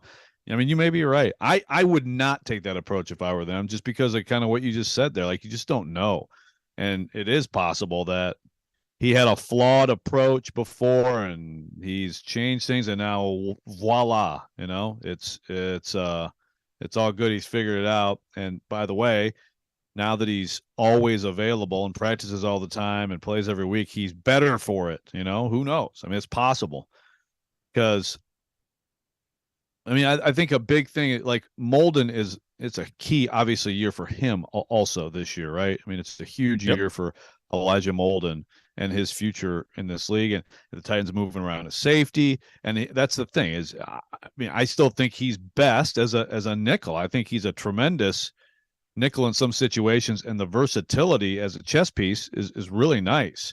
He's a great blitzer. He's very physical. So as a nickel, and run support, very effective. And he's not a burner, but he's an all-around really good player. But obviously, health is such a big deal with him. I mean, if that goes the wrong way, then you're really McCreary, I think, is going to be fine, and McCreary is going to be out there. But you could really be looking at some holes if Molden doesn't emerge. And Murphy Bunny, I think, was a good signing, but you're right. It's like, what are you going to address in the draft? I'm with you. A receiver high in the draft, it's hard to imagine that wouldn't be something next year, even if they have Hopkins this year. I mean, it may be a one-year thing anyway. Let's go to our 102.5 The Game phone line, driven by WilsonCountyHyundai.com, and welcome in Mark in Nashville. Mark, good morning, buddy. Thanks for calling in. Hey, how you doing, Robby? Not in Nashville. Calling y'all from Kansas City on Mark my way in Kansas back. City though. today. Ooh, yes. Yeah, Nice. yeah, I'm headed back, Joe. But hey, I was listening to y'all. I had a friend of mine let me know what y'all were talking about. I'm pretty sure they probably, unless Fulton makes a Pro Bowl or turns into an All-Pro defensive back, I don't see them re-signing him. Like you said, Molden's a good player. McCreary, he's coming on and stuff. It'd be interesting to see the guy they drafted a couple of years ago out of Virginia Tech. It'd be interesting to see what they do with him. Will they try him at safety, or will they move him? I mean, that's to be told down the road. But hey, Joe, you know why I really called, man. You turned into a beast yesterday, Joe. Like that, man. Like that, Joe. You were aggressive. You attacked. Joe, you got to give me credit, man. I motivate you. You got to give me credit, Joe. I'll motivate you. And the big thing about it, Joe, I won a good bet yesterday. Me and another guy betted. I said, if Joe wins, he took Stillman, I took you. I won 2-night stay at the Omni with brunch for 2 days. So I didn't want to tell you that yesterday, Joe, because it might have put a little pressure on you and whatnot. I didn't know how you would handle it. But I listened to you yesterday, and especially the part that really got you turned over was when y'all were talking about Vanderbilt and Tennessee programs. Tennessee can't walk in Vanderbilt's shadow right now, Joe. You were right. They need a title. They need a couple of titles to get to Vanderbilt's level. And I'm not going to write Vanderbilt off, man. They still got major league talent over there. Tennessee, yeah, is coming on, but I'm really still not sold with their coach or anything like that just yet until he wins the title. And but I'm proud of you, though, Joe. You got to give me credit, man. You're going to do something for me, Joe. You're my Newt Rockney. Well, I mean, I guess I'll send a bottle of champagne there. And I didn't realize you're betting luxury hotel stays on this now, man. That's a little too much pressure, man. hey, Joe. I didn't want to tell you that yesterday, but I kept my fingers crossed. I said, man, Joe got to do this. He got to do it. But I had a feeling you were going to win it because once I got to listening to you through his phone, he had it on where I could listen. I said, yeah, Joe's attacking today. He's doing his thing. He's aggressive. He's like Michael Jordan yesterday, Mark. It was unbelievable. Yeah, he was, Robby. You got to keep that going, Joe. You got to get that destroyer mentality, man. I'm gonna have to turn up that motivational speech with you, Joe. I'm gonna have to go over some things next week and try to figure out. I got to keep you motivated, man, because what I saw yesterday, Joe, I loved it, man. Keep it up, Joe. Mark, be safe coming back, buddy. We appreciate you taking time to call in this morning. All right, Robbie. Good talking to y'all. See you, Joe. All right, man. Mark in Nashville. Really Mark in Kansas City this morning, but normally Mark in Nashville. With a great call as always. And what a victory by Rexrode yesterday in Jared versus Joe. A 2-night stay at the Omni? What? Come on. We can't be betting on these things. That's bougie. That's really nice. Oh, man. Jeez. That was awesome. Maddie on the I'm text so line glad. says, wait, I Jared would've felt versus so Joe bad. has a Vegas line now? I missed out on that one. Check the sports books. That's all I'm saying. The money line is Jared plus 5,000 in any sports argument with anyone. Oh, man. That was awesome. You think Jared thinks Christian Fulton should be back next year? I don't know, but since we're on the topic, LD claims this, and I didn't hear this. LD says, he said, I'm glad Robby brought him up. Jared, I didn't want to, but Jared seriously thinks he pressured the Titans into bringing in Hopkins due to him accusing Vrabel of promising a wide receiver to Titans fans. He did not say that. I hope he did. But he didn't say that. That sounds like something he'd say. Wait, does. Oh, my God.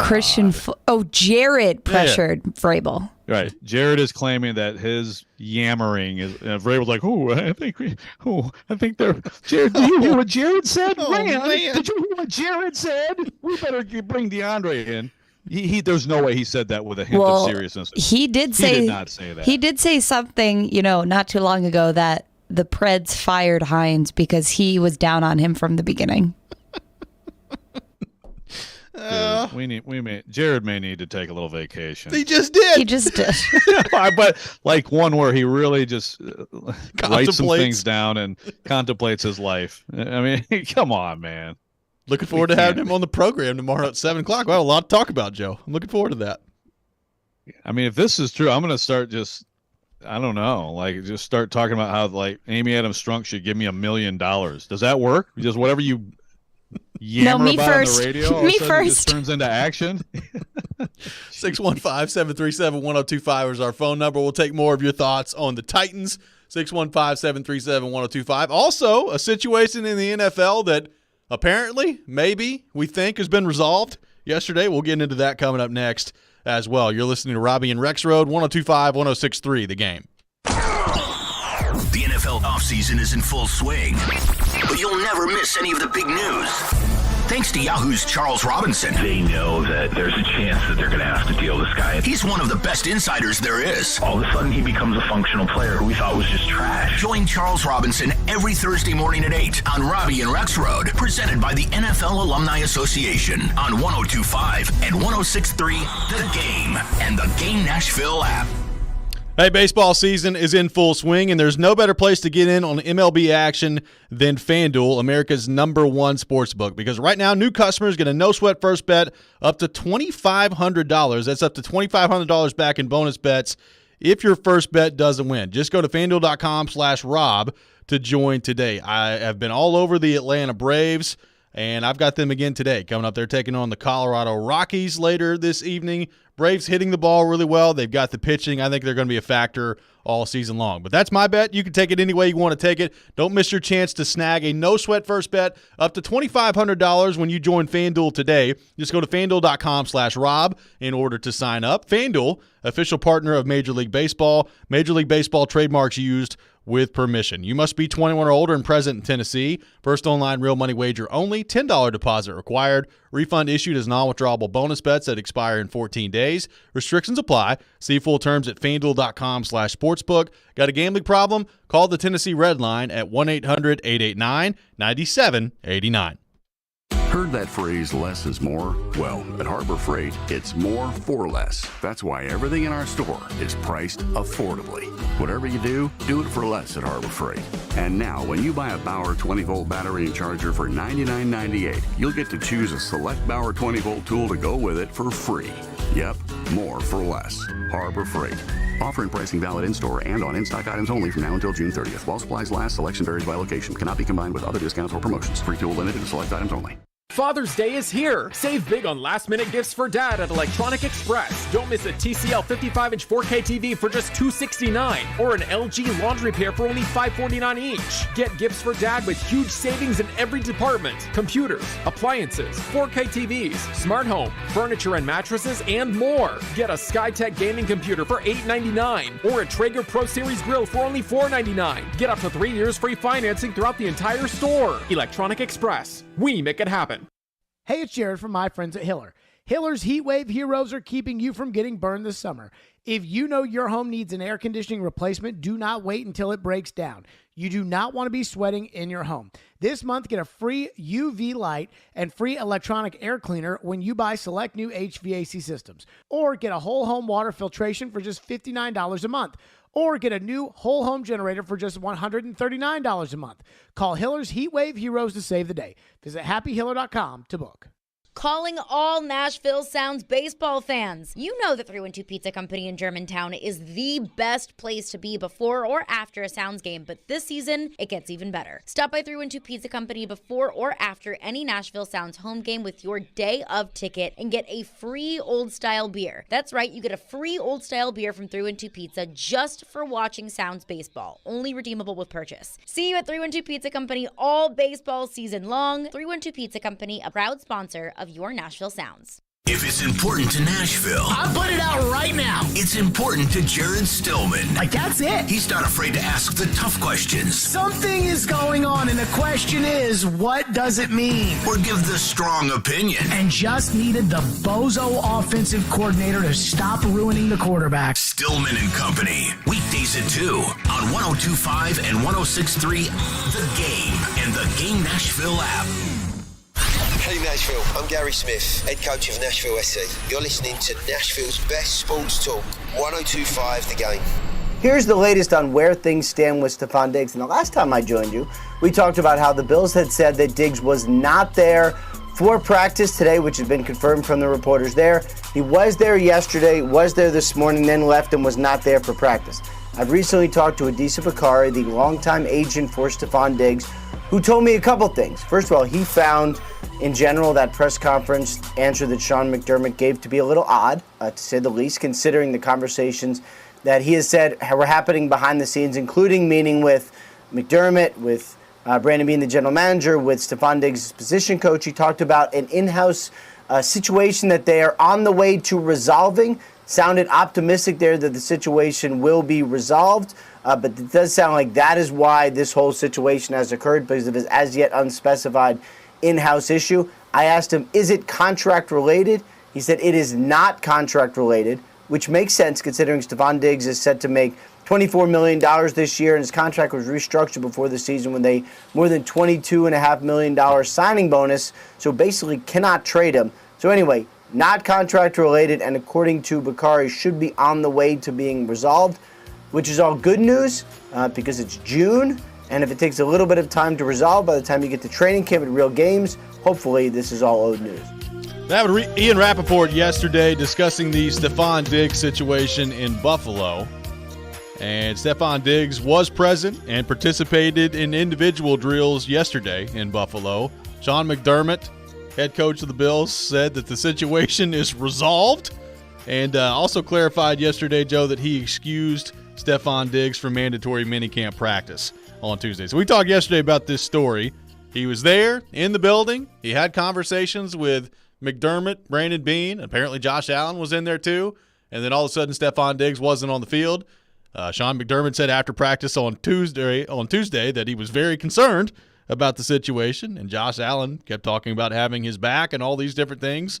But we were like, what's going on with Stephon Diggs? And all of a sudden, a day later, he's back, and whatever was happening is resolved, and he was out on the practice field yesterday. Now, McDermott did try to clarify his very concerned comments from Tuesday, and he said, quote, "That's my sentiment with any player, in particular a player as important to us as Steph.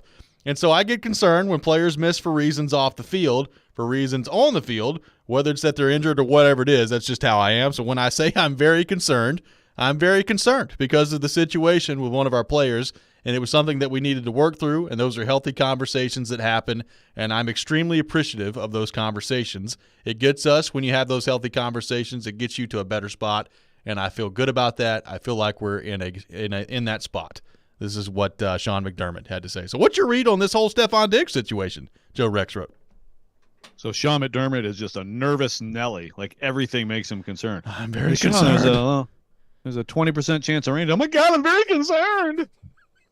I would be concerned about weather in Buffalo, in fairness. Well, yeah. Yeah, it's terrible. Yeah, I guess this is just a role offense, right? I guess. I guess. I don't understand. Like these are things that you expect to come up during a game when you're like midway through the fourth quarter and your team's losing and you've had 2 targets and you are the best receiver on the team. Okay. Like, do you see those things happen sometimes? I don't. I mean, are they writing him out of the offense here this spring? We got a new offense, guys, where Stephon is just going to be a decoy all season. What do you think? What do you say? It's so weird. I don't know. But I mean, it's good to hear the confirmation it's not contract related, because how could it be? And that's all I've got. Like, something about the offense has him ticked off. Well, I loved how he was talking about how concerned he was, and he's the one that dismissed him from minicamp. He's like, yeah, man, just go ahead. Like, okay. Well, why are you making this a big deal? If, the way that Rappaport explained it, they felt like it was something that was pretty easily resolvable, and I guess it got resolved in a day. So, I mean, very concerned was an interesting term to use from Sean McDermott there. Right. Like, there were 2 plays in that mini camp practice where Josh Allen should have targeted Diggs and he didn't, and he got mad. Like, I'm very concerned about that. Like, I don't know. Interesting, strange. I mean, Diggs definitely is. He's a very emotional guy, right? I mean, I think that's been very clear at different times of his career. So, I guess it flared up during mini camp. So, hey, thank goodness, because the NFL needs a headlines. Got a headline here, and I hate to do this. Someone on the text line's like, we're obsessed with Jared, but I have to bring this up. I just have to ask you this question because it was part of our argument yesterday. Okay. Do you think if Tannehill would have said, we need DeAndre Hopkins, first of all, that it would have mattered at all, would have been smart for him to do? Also, do you think that's the number one story in the NFL if Tannehill says that? It's the number one story in the league. I'm going to doubt that that's the number one story in the league. Okay. I think it's hard. Sometimes I just want to make sure. Am I crazy? I think it's hard for whatever the Titans do to be the number one story in the league. Yeah, I was going to say, it takes a Derrick Henry foot injury to be the number one story. Right. And I just don't know. I also don't like. So let me just continue down this bizarre rabbit hole into, fantasy land. Do you think if Tannehill would have said that and come out and said, we need this guy, that applies pressure to Vrabel and Carthon? Like, somehow that could determine the outcome? I think we got a common theme here of thinking cause and effect, like thinking way too much of things that do not add up to cause. But I'll ask you the question. Do you think that had he done that there'd be like a higher likelihood that somehow Vrabel and Carthon would be more like, ooh, we better give him more money or whatever it is? I do not. I think that Vrabel and Carthon hopefully can see that there's a need at wide receiver and that they're well aware of that need, and that I think they kind of already told you that they want DeAndre Hopkins by bringing him in for a visit. So I don't think that Ryan Tannehill coming out and saying, we got to get whatever it takes, we got to have this guy, is going to change it all that much. That's just me. Sorry for bringing it all up. Again, things come up on our station, and I think sometimes you have to address them. That's true. Joe, what do you make of Dalvin Cook being released by the Vikings? He's apparently seeking a deal close to $10 million per year with a new team. It's been reported that maybe Miami could be interested at some point, but he is a running back. He is 27 years old, which is not old by any stretch of the imagination, but that position, the money that goes along with it, you got Ezekiel Elliott that's out there and available. Austin Eckler with the Chargers was talking yesterday. They went through that trade request, and they added at the end of the offseason, they added $2 million in incentives that Austin Eckler can earn this year with the Chargers. And the quote that he had yesterday was pretty interesting. Quote, "For me, I understand that I have one more obligation here," on his status with the Chargers. "One more year that I'm obligated to be here. I wanted to go poke around and see if there was any other value. If not, right, come back and have my last year, like I said before, do what I can do here." That was what Austin Eckler had to say about being with the Chargers again next year. I love the honesty. I love the honesty. So you got all that going on. You got Dalvin Cook being released by the Vikings trying to find a new deal. Ezekiel Elliott's still out there. What do you make of the running back position and some of the names that are out there, or in some cases back with their team and not very happy about it? Well, you got Barkley too. Barkley's out there too. Tagged and isn't signing. I mean, it all adds up to me to just, my gosh, kids. We've said it before. Be a linebacker.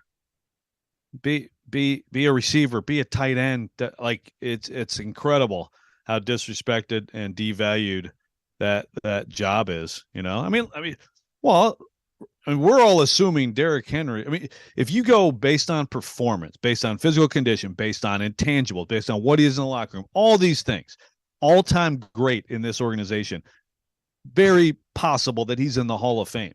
Yeah. Still incredibly good, and yet we're all just like, yeah, he's probably done after this year. Why? Because that's how how running back is valued in the NFL. And look, I get it to some extent. I do think that it's been, I don't know if accelerated is the right word, but it's been magnified because some of the recent big deals have not gone well, right? And so again, it's like prisoner of the moment. You react to the most recent information, but it's incredible. Like, to me, like Saquon Barkley, take him off the Giants. Good luck, Daniel Jones. Right? Yes. But it doesn't matter because it's just like, well, someone else will come along. So like, hey, good for Austin Eckler. Be honest, go in there and have your. But I'm going to tell you something, Austin. It's the market's not going to be awesome, man. It's just not, because there's still enough, talent coming out of college football that people are like, yeah, that'll do. That'll be fine for us. But it's still like, if you think about it from the Titans' perspective, I mean, next year, and maybe it's a step back year anyway, right? Like Levis, and maybe but okay, so Spears and Haskins. Does that not significantly lower your quality as an offensive football team based on just the information we have right now? I mean, you would think so. I mean, the Eckler part of this is really interesting because, like you said, he'll be 29 next year when this deal's up. And, he doesn't run the ball a lot anyway. He carried the ball 204 times last year. He had 107 receptions last year. He caught the ball 107 times out of the backfield. So he's basically a wide receiver anyway out there, just coming out of the backfield. Which should be good for that. I mean, he is, like, in terms of a modern back, no doubt he's a terrific player. 107 receptions from the running back position. That's a lot. It is. It's a little different than this offense. It's a little bit different. 615-737-1025 is our phone number. 615-737-1025. Coming up next, we'll have the Rex Rant with Joe Rexrode. You can check it out every morning at 7:45 here on the program. At 8 o'clock, our weekly visit with Charles Robinson from Yahoo Sports. He'll join us from 8 to 8:30. Looking forward to that. All that coming up. This is Robby and Rexrode, 102.5, 106.3, The Game. 185! Every team needs a quarterback. 185! That's why we have Hasselbeck, bootleg, rollout, toss, touchdown. Tim. You can run good plays at the right time. ESPN NFL analyst Tim Hasselbeck gives his expertise on all things NFL. You evaluate players, and then you're turning them over to the coaching staff. Every Tuesday at noon. At the right time. With Caroline, Willie, and D-Mace. Tim on 102.5 and 106.3 The Game and the Game Nashville app. What's up, everybody? Michelle Knesvik here for Superbook Sports. Bring that big bet energy this summer with Superbook Sports. Superbook Sports is the most trusted name in the sports betting world. And right now, if you use the promo code KNEZ, K-N-E-Z, you can score up to $250 with their first bet bonus. Win or lose, Superbook will match your first bet up to $250 with the promo code KNEZ, K-N-E-Z. We got a little matinee baseball today. The Tampa Bay Rays versus the Oakland A's. I don't know if you knew this because they did not have a hot start to the season, but the Oakland A's currently have the longest win streak in the MLB right now. Tampa's been one of the hottest teams, though, all year. I'm going to take the A's on the money line plus the 175, but I'm going to take, and also you could do them on the spread as well, plus the 1.5. So simply visit superbook.com for terms and conditions, or download the Superbook Tennessee app in app stores. You can enter the promo code KNEZ, KNEZ, and you get $250 courtesy of Superbook Sports. Got a gambling problem? Call 1-800-889-9789. Over the years, more men have started to seek help for hormonal deficiencies and imbalances. And Dr. Jeffrey Lodge and wife Daphne, along with their experienced staff, give men the treatment required to improve your quality of life, improve your immune system, energy level, cognitive function, and more. There's no better time to achieve a healthy lifestyle. What are you waiting for? Give Cool Springs MD a call today for an appointment at 615-486-3458 or visit our website at coolspringsmd.com. Music City will be rocking June 23rd through the 25th with a different sound, the sound of NASCAR. Start your engine! The Ally 400 is back at Nashville Superspeedway, and this year, it's a night race. NASCAR in Nashville. It's guitars and fast cars under the lights. Visit NashvilleSuperspeedway.com to get your tickets for the triple header weekend, including the Ally 400, Tennessee Lottery 250, and the Rackley Roofing 200 today.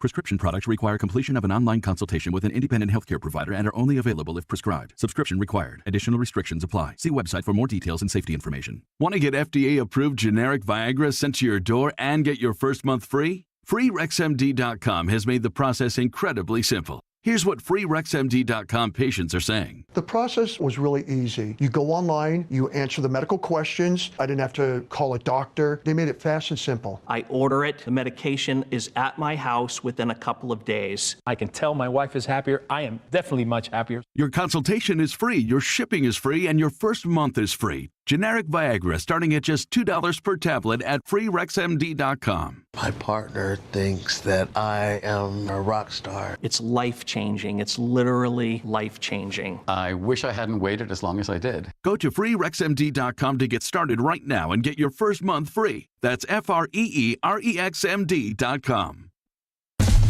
You're listening to Robby and Rexrode, presented by TJ Anderson Homes of Benchmark Realty on 102.5 and 106.3 The Game and the Game Nashville app. Sometimes he wakes up on the wrong side of the bed. And sometimes he's just, well, Joe. Awkward moment, let's do it. This is the Rex Rant, now on Robby and Rexrode. Rolling down the street in a Hyundai Tucson. Wonder why you married a two. Laid back with your mind on your hubby. And it is that time of the day, time for the Rex Rant here on Robby and Rexrode. You can check it out every morning at 7:45 here on the program. DJ Rexrode for his Rex of the day, his rant of the day. His Rex rap. Program. His Rex rap. Thank you for playing that, reminding me that every time that I want to rip on anyone else who works here, that happened. It was iconic, though, Rexrode. I mean, I think it's cool. Mm-hmm. I mean, I think it was a good effort, and Katie liked it, so that's what matters. But when you listen to that, like, what? Well, when you don't tell me what you're doing, maybe we could have recorded it in the recording studio ahead of time, but live it was very good. Yeah, that's a regret. I've got some other ones cooking, so good. Just have to finish. It's like I got all these great ideas and I can't finish them. But today I want to talk about a study led by researchers at the University of Reading in England. Not Reading, the University of Reading in England. It was published this month, and I'm saying this because I was wondering if I'm crazy, There's a lot of different reasons that I do that at times. But we've talked some about flying, and I've talked about how I was on that plane in 2017 trying to get to an exciting Titans-Browns game, and the engine exploded, and we had to emergency land in Knoxville and all that, and the terror of a few moments on that and all that stuff. And at the time, like I wrote at the time, it's like I've been flying planes like across the freaking globe since I was a kid, as an Army brat, and all these, I flew by myself when I was 13 from from Detroit to New York to Dhahran, Saudi Arabia. Like turbulence, anything you can think of with air travel, been through it all. And then in the last few years, it's like, why is this turbulence bothering me? And I assumed it's like, I guess it's just because of that experience that, like, I guess somewhere, even though you would think it would have the opposite effect, right? Like now you've actually seen something dangerous. Why would you care about turbulence? But it just bothers me a lot. Okay. So now get back to this study. They've used atmospheric data since 1979 to calculate average values of what's called, and I'm reading this in Detroit Free Press, clear air turbulence. Okay. This is the kind that tends to come out of nowhere. So the most severe clear air turbulence, and we're talking about big shifts where all of a sudden you change altitude. It's like the wind shear, but like, the airplane can be out of control momentarily. Things go flying. Like, it's scary. 17.7 hours of that in 1979. And they took one area over the North Atlantic as the control of the study, right, to 27.4 hours of it in 2020. This is attributed to to climate change, which it affects a lot of things, but it totally makes sense now. Like anybody out there who flies a lot, and if when you guys get on planes, I feel that like turbulence is worse than it used to be. And scarier. And, according to this also, it's $150 million a year that been damage to planes and other losses because of this, this because of turbulence. But apparently it seems to be uptaking. It seems to be worse. And so. Great. I know. Like I read this and I'm like, first of all, it kind of made me feel, okay, now at least it kind of like I'm not just imagining this, but also like I don't ever want to get on a plane again. Well, I'm flying next week, so thanks, Rexrode. I'm sorry. I mean, again, and look, to be clear, it's not like these planes are crashing, so like you have to keep it in perspective. But still, it is. I feel like air travel is harder now, and I've been thinking it's in my head, and apparently it's not. So thank you, University of Reading, for doing this study. I mean, going back to 1979, that's a lot of data. That's a long time coming on this. And this really sucks. I thought, you know what? I thought this was all leading to some mic drop moment where you threw out the question, so why in the world does Ryan Tannehill want to get his pilot's license, which apparently he's now done? Yes. He was saying that yesterday, and he goes up in the little plane and everything. He's like, yeah, I brought my family up there. I'm thinking in my head, no freaking way would I ever, like somebody nope, sorry, not even a little plane. Somebody asked Vrabel when he walked up to the podium, and he was like, yeah, I have cars bigger than that. No, thank you. Yeah, no, you know what? I wasn't thinking that, but that's a great tie-in. And man, never, ever, ever do it. Think about it. Get in it. No. Do you think that Ryan Tannehill was inspired by Josh Dobbs to get his pilot's license, since Dobbs' nickname is Astro Dobbs? Oh, I could really go down this rabbit hole. I've thought a lot about this. This is interesting. I hadn't thought about that either, but maybe. Do you think that this rant, because we're very powerful on this radio station, will result in less turbulence? Do we know it won't? I don't know. Oh my gosh, it better. It better. I'll let you guys know next Wednesday. Cody on the text line says, love hearing this as I check in for my flight tomorrow. It's from Cody on the text line. Rexrode calming the nerves of people everywhere. But you know what? But at least now you can kind of, I mean, to me, you could also flip it around. It could comfort you a little bit, right? Like you expect it. You have to expect it. I don't know if this is good or bad next time I fly, which could be Omaha next week, by the way. Oh God, it's they're going into that area of the country sometimes. Man, sometimes the turbulence is really bad anyway. Jeez. And so is this going to be comforting or I should not alarming? say what I'm about to say, but I'm going to say it anyway. I really have not had a whole lot of bad turbulence in my flying days. So it's been pretty smooth for the most part, man.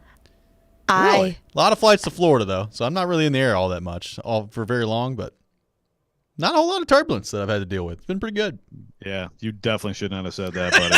I will tell. You're going to be a sock in the dryer next I know. time.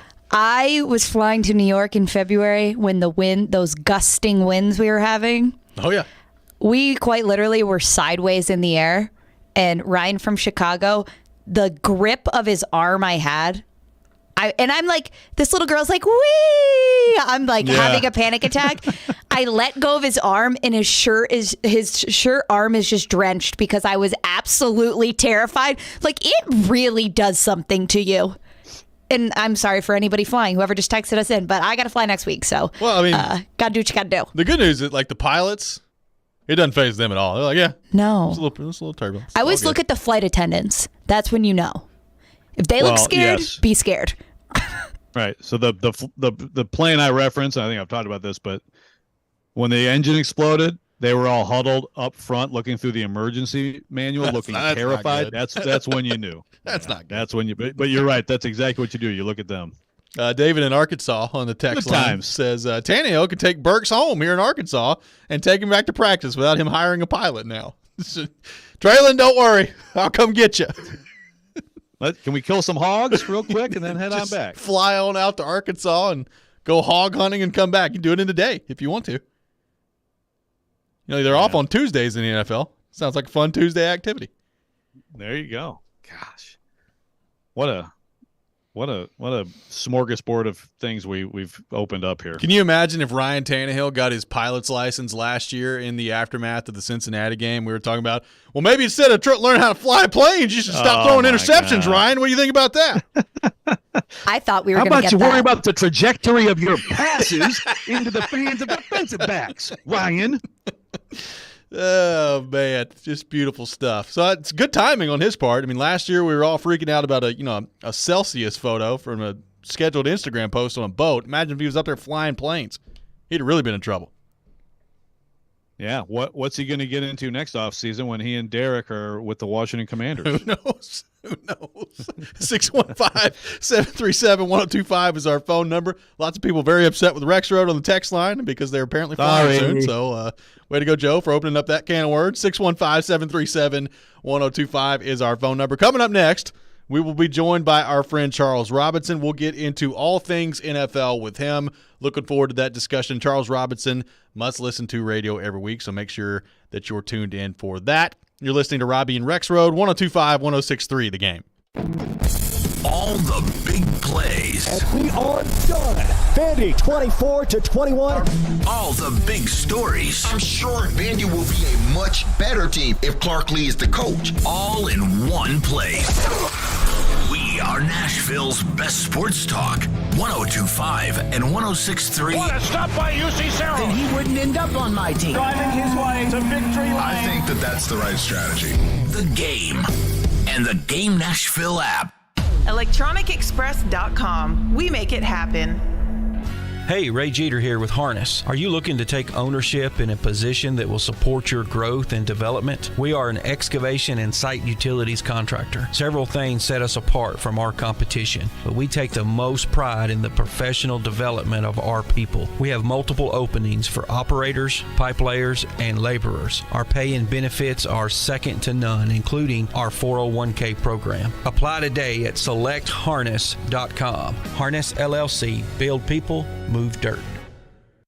At the law office of Amanda J. Gentry, we are committed to defending your rights. Being arrested doesn't have to be the worst day of your life. Being served with custody paperwork doesn't have to be the worst day of your life. It may feel that way, but if you have Amanda J. Gentry representing you, you can feel confident that you're going to have the best quality representation in all of Middle Tennessee. Amanda J. Gentry goes wherever justice demands. 615-604-6263. AmandaJGentry.com.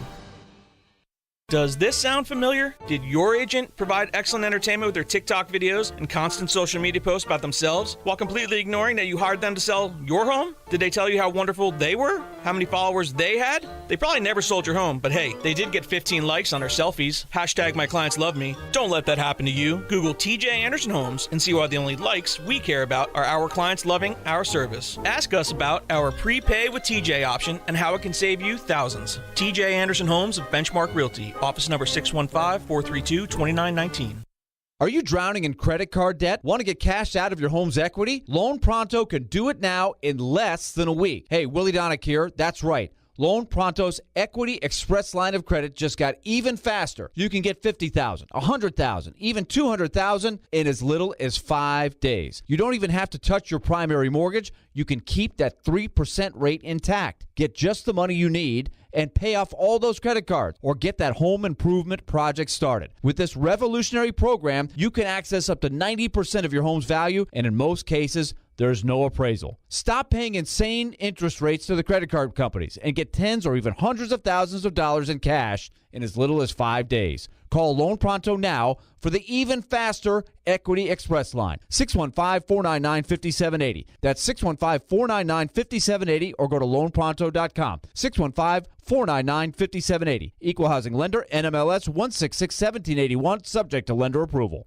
3 days of racing, 3 days of music, one huge weekend event. The Big Machine Music City Grand Prix is not just a race or a festival, it's an experience. Multiple music stations with Flo Rida, Vince Neil, Chris Jansen, Gavin DeGraw, and more. Fast cars going over 200 miles an hour. And a family fun zone with inflatables, Ferris wheels, kids games, and kid-friendly food trucks. Tickets and premium hospitality are on sale now. Go to MusicCityGP.com for tickets and get ready to experience Nashville's premier speed and sound event. I'm Michelle Knezovic. The Tennessee Titans had their last day of OTAs on Wednesday, and Mike Vrabel said these next 5 weeks ahead of training camp could be the most important time of the year. Probably the most critical 5 weeks of the season. Just in my experience as a player and a coach, what you do away from here, when things aren't planned or structured. Are you able to get into a routine? So what I want them to do is go prepare for a long season, a long, grueling season of professional football. That's what I want them to do. And so we tried to give them drills. We extended individual time today so that the coaches could review those drills that they can do with their trainer or on their own or whatever they're doing, giving them some ideas. And then obviously I'm sure whoever they're working out with will have some ideas, and then the player will have some ideas. So that's what I want them to do, but it's the most critical 5 weeks of the season. The Titans will report to training camp on July 25th. They also will do joint practices with the New England Patriots 2 days before their third preseason game in Nashville. This report is brought to you by the law offices of Amanda J. Gentry. I'm Michelle Knezovic for 102.5, 106.3 The Game. For more, follow us on Twitter at 1025 The Game or visit thegamenashville.com. Live from the Hiller Plumbing, Heating, Cooling, and Electrical Studios. WPRT-FM Pegram, WPUC HD2 Laverne. Broadcasting on Alexa. I'd appreciate that. And other smart speakers. 1025 and 1063. And a score! You can run different offenses. The doors on the board. Off the field, on the field. The Game. A Cromwell media station. Mixing sports and a little bit of fun. This is fun! On your morning drive.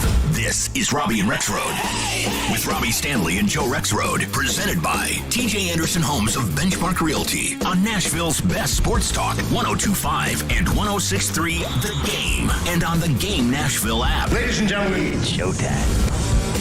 Final hour, Robby and Rexrode, 1025, 1063 The Game. Robby Stanley, Joe Rexrode, Michelle Knezovic here with you on this Thursday morning. And as we do every Thursday morning at 8 o'clock, we go to our 1025 The Game phone line, driven by WilsonCountyHyundai.com. And welcome in our friend Charles Robinson, brought to you by the NFL Alumni Association. Charles, good morning. How are you? What's going on, gentlemen?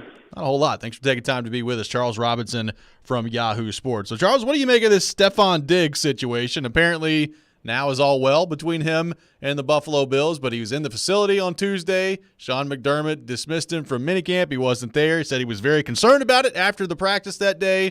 And then yesterday, apparently now everything is all fine again. What do you make of the ongoing situation between Stephon Diggs and the Buffalo Bills? Yeah, it's really odd. one of the few situations I can remember in a while where no one really knows whatever issue he was having personally inside that team. I was told it wasn't money related. It wasn't like when you look at Austin Eckler, they resolved that by tweaking his contract, adding some incentives. Thus far, I haven't heard anything, and I don't know that anyone else has about them adjusting Stephon Diggs' deal. He has a pretty top-shelf deal as it is. I don't know. I don't know exactly, whether it was an issue with management. Clearly wasn't with Josh Allen. I mean, just based on some of the things that Josh Allen was saying, and at one point, I think Josh Allen also said it wasn't football related.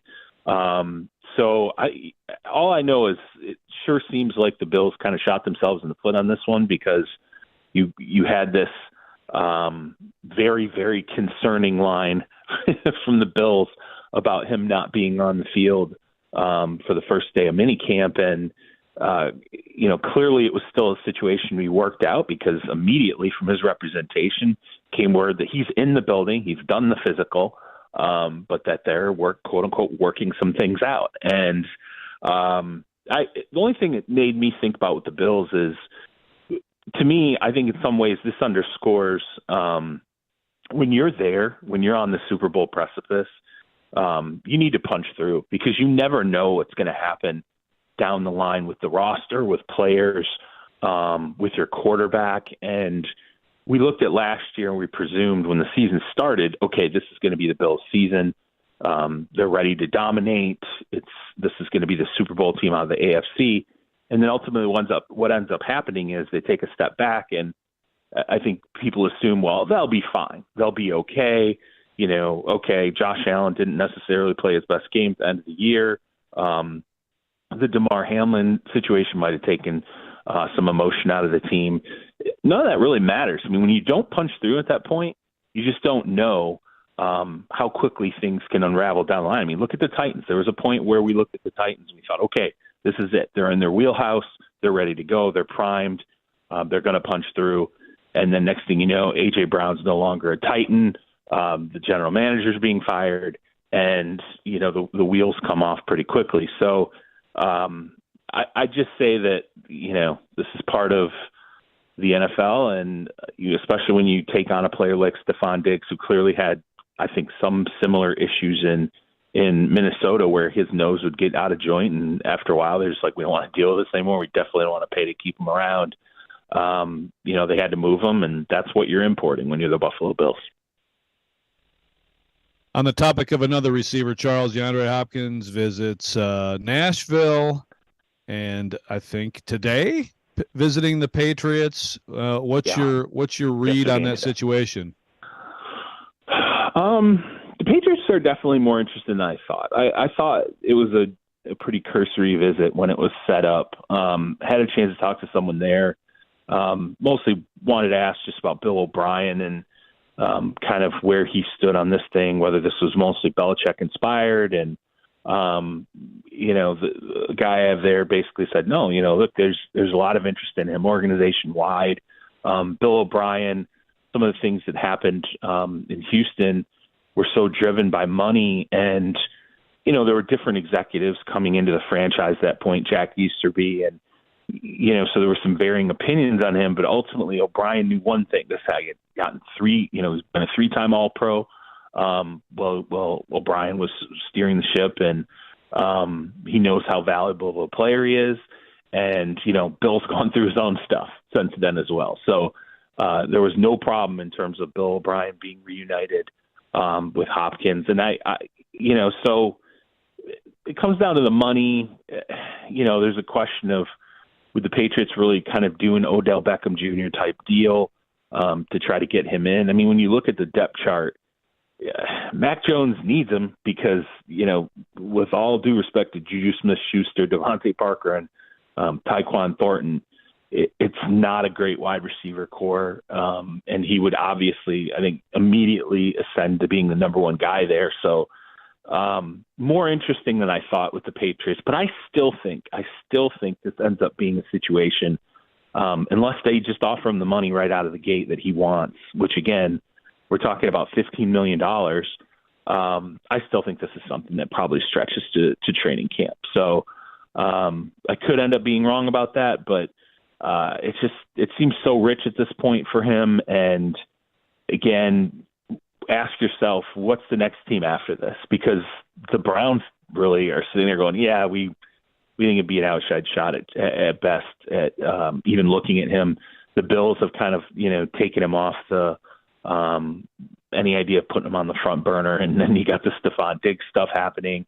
I think this is it. I think you basically have interest between New England and Tennessee, and then it becomes, is there any money there, and does anything change outside of those two franchises with someone else deciding before late July, hey, we got to add to our wide receiver group?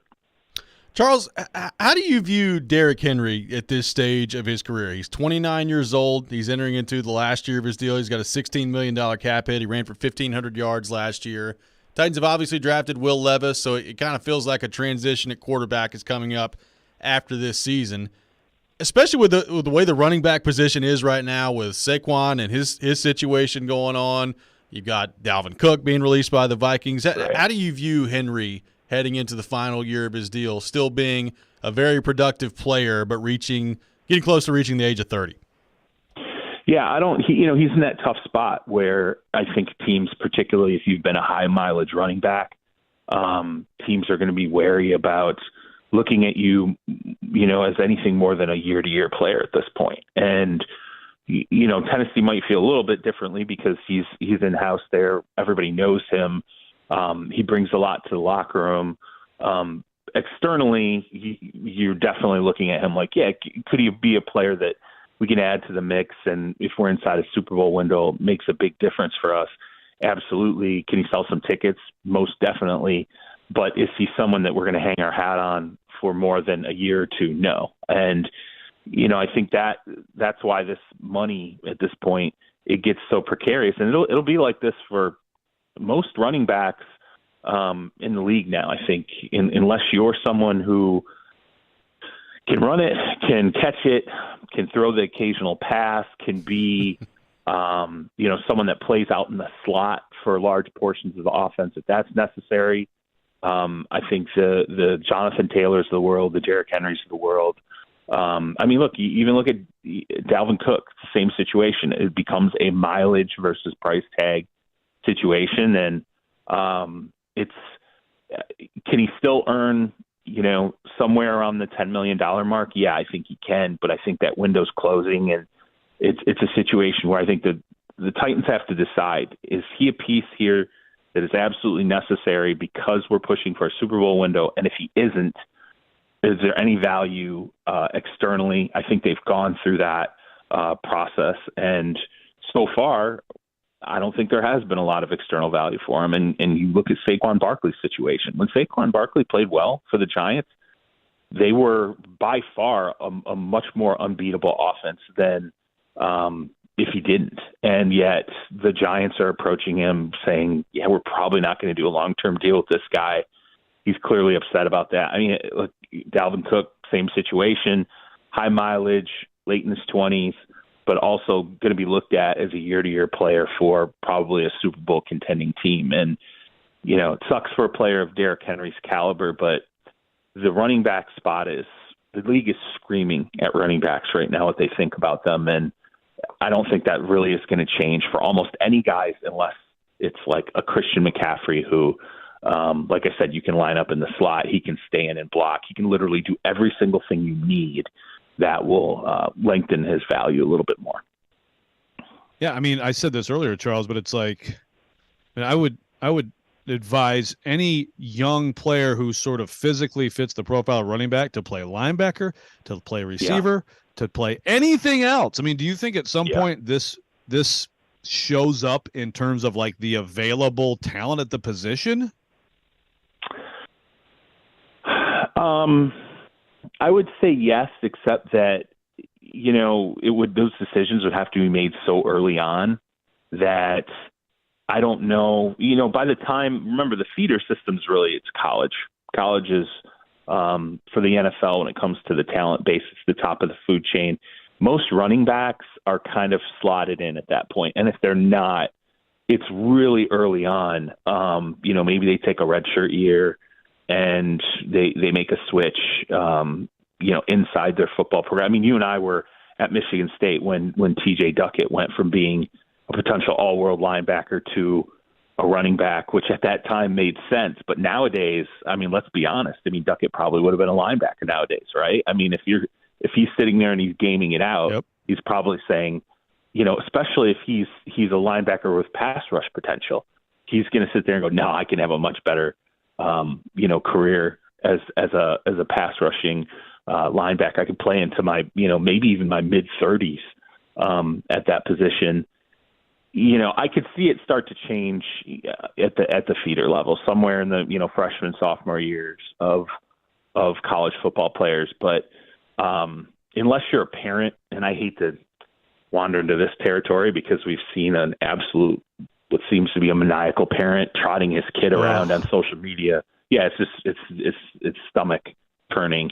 But unless you're that kind of a parent, what parent is really sitting there and looking at their kids, when you're in 9th, 10th, 11th grade going, you're an all-state running back, but maybe we should move you should move to this position because your NFL career could be exponentially better. I mean, you got to look at the percentages between when you're sitting there staring at a high school kid projecting to be an NFL player. The odds are so long at that point.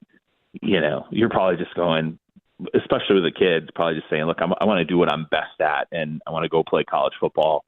That's what I'm worried about now. I'm not thinking about the NFL. I wouldn't think in 10th grade. We'll have more with Charles Robinson coming up next. You wouldn't think. That is correct. We'll have more with Charles Robinson coming up next. This is Robby and Rexrode, 102.5, 106.3, The Game. 94.9 The Fan is your home for Hit City. Your Nashville Sounds continue their series at First Horizon Park tonight against the Gwinnett Stripers. Swing and a miss, strike 3. Sounds win. Pre-game at 6:20. On your home of Nashville Sounds baseball, 94.9 The Fan and The Fan app. Catch Sounds baseball at First Horizon Park tonight at 6:35 as the Nashville Sounds take on the Atlanta Braves affiliate, and we celebrate 615 Day with specialty jerseys and a Hit City short sleeve hoodie giveaway, and of course, $2 and $4 drink specials for Throwback Thursday. Get tickets at NashvilleSounds.com. Everyone is loving what Genesis Diamonds is doing right now with the lowest interest rates on the planet. Right now, get 0% interest for 5 years on any purchase. A handcrafted Tacori, A Jaffe, or Veragio ring with a GIA certified diamond for only $100 a month. Wedding bands, color bands, fashion necklaces, just $40 a month. Pick any item, pay $0 down, and spread your payments over 5 years. Even the sales tax. Don't miss this amazing offer. All natural and lab-grown diamonds included. Now through July 1st only at Genesis Diamonds, Green Hills and Cool Springs. On approved credit, see store for details. Tuning into the baseball game, monitoring the incoming storm, catching your favorite talk show. These are just a few of the reasons more than 80 million Americans depend on AM radio each month. And did you know AM radio is the backbone of the emergency alert system, keeping us safe in dangerous times? It's reliable, free, and public safety depends on it. Text AM to 52886 and tell Congress we need AM radio in cars. This message furnished by the National Association of Broadcasters. If you're hiring, it can feel like you're trying to find a needle in a haystack. You can hope the right person comes along, or you can just use ZipRecruiter. And now you can try it for free at ZipRecruiter.com/radio. In fact, ZipRecruiter has helped a lot of business owners find their needle in a haystack, like Marco, president of operations at Telly Tires and Auto Centers. Because Telly Tires has grown a lot in the last few years, Marco needed to hire everyone from a receptionist to a store manager to a head mechanic. ZipRecruiter helps me find all the right people, even the most difficult jobs to fill. ZipRecruiter helps me keep my business running. Take it from Marco and millions of other businesses who've used ZipRecruiter. ZipRecruiter can help you find the needle in the haystack. See why 4 out of 5 employers who post a job on ZipRecruiter get a quality candidate within the first day. And right now, you can try ZipRecruiter for free. That's right, free at ZipRecruiter.com/radio. That's ZipRecruiter.com/RADIO. ZipRecruiter.com/radio. ZipRecruiter, the smartest way to hire. So happy it hurts. Bryan Adams. See him live in concert in Nashville. The So Happy It Hurts Tour with special guest Joan Jett and the Blackhearts. This Saturday at Bridgestone Arena. Get tickets now at livenation.com. or check BrianAdams.com. Want to weigh in on the conversation? It's a brain booster. Slide into our DMs. Or just text or call at 615-737-1025. Our phone line is driven by WilsonCountyHyundai.com. Good morning. You're locked into Robby and Rexrode, presented by TJ Anderson Homes of Benchmark Realty. I have the radio on. I'm listening to 102.5 and 106.3 The Game and the Game Nashville app. Welcome back in, Robby and Rexrode, 102.5, 106.3 The Game. We continue our conversation with Charles Robinson with Yahoo Sports, brought to you by the NFL Alumni Association.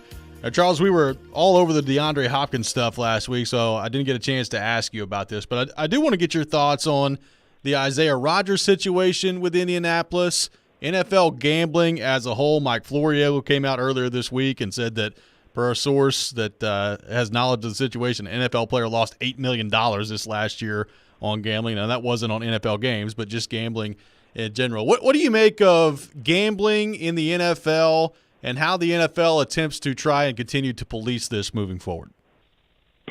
Well, the more we get into this and the more you kind of hear the sort of bickering of like, well, you know, what we knew or what we didn't know, I just start to wonder, and we talked before where I kind of told you guys, I think the league needs some kind of a czar, a vice president who oversees basically the security of gambling and makes it their livelihood to try and stalk, anything they hear about, players potentially betting on games or violating the gambling policy. But just away from that, as this is kind of dragged on, we talk about, the situation in Indianapolis, and then the idea that, well, maybe there are other people they're looking at. Number one, I think the NFL and the NFLPA should just get to a point where they're like, all right, there needs to just be a zero tolerance policy that makes it really simple. Hey guys, don't bet on sports, period. That's it. You can't bet on sports. And I think there is an argument to be made, don't gamble, period. Because if you suffer losses that aren't sports related, could it potentially open you up to a situation where somebody can get up under the hood with your career because you have a certain amount of gambling losses and you become in a position where you lack leverage and you could be in some trouble. So I think just from a simplicity standpoint, where you can no longer have players go, well, I didn't understand it, and when we talked about it, I wasn't listening or whatever. You just go, hey, there's no gambling, period. Like if you gamble, it's a very black and white line there. If you gamble, you're in violation. You're going to get suspended. You're potentially going to lose your career. Maybe set up a strike system. You gamble on sports. If we were going to make it zero tolerance on sports, you gamble on sports one, you're done a year. You do it twice, you're out of the league. So I think there's a way for them to simplify things, but I think there's some gray area that's really interesting right now. And Mike Florio's report about this player that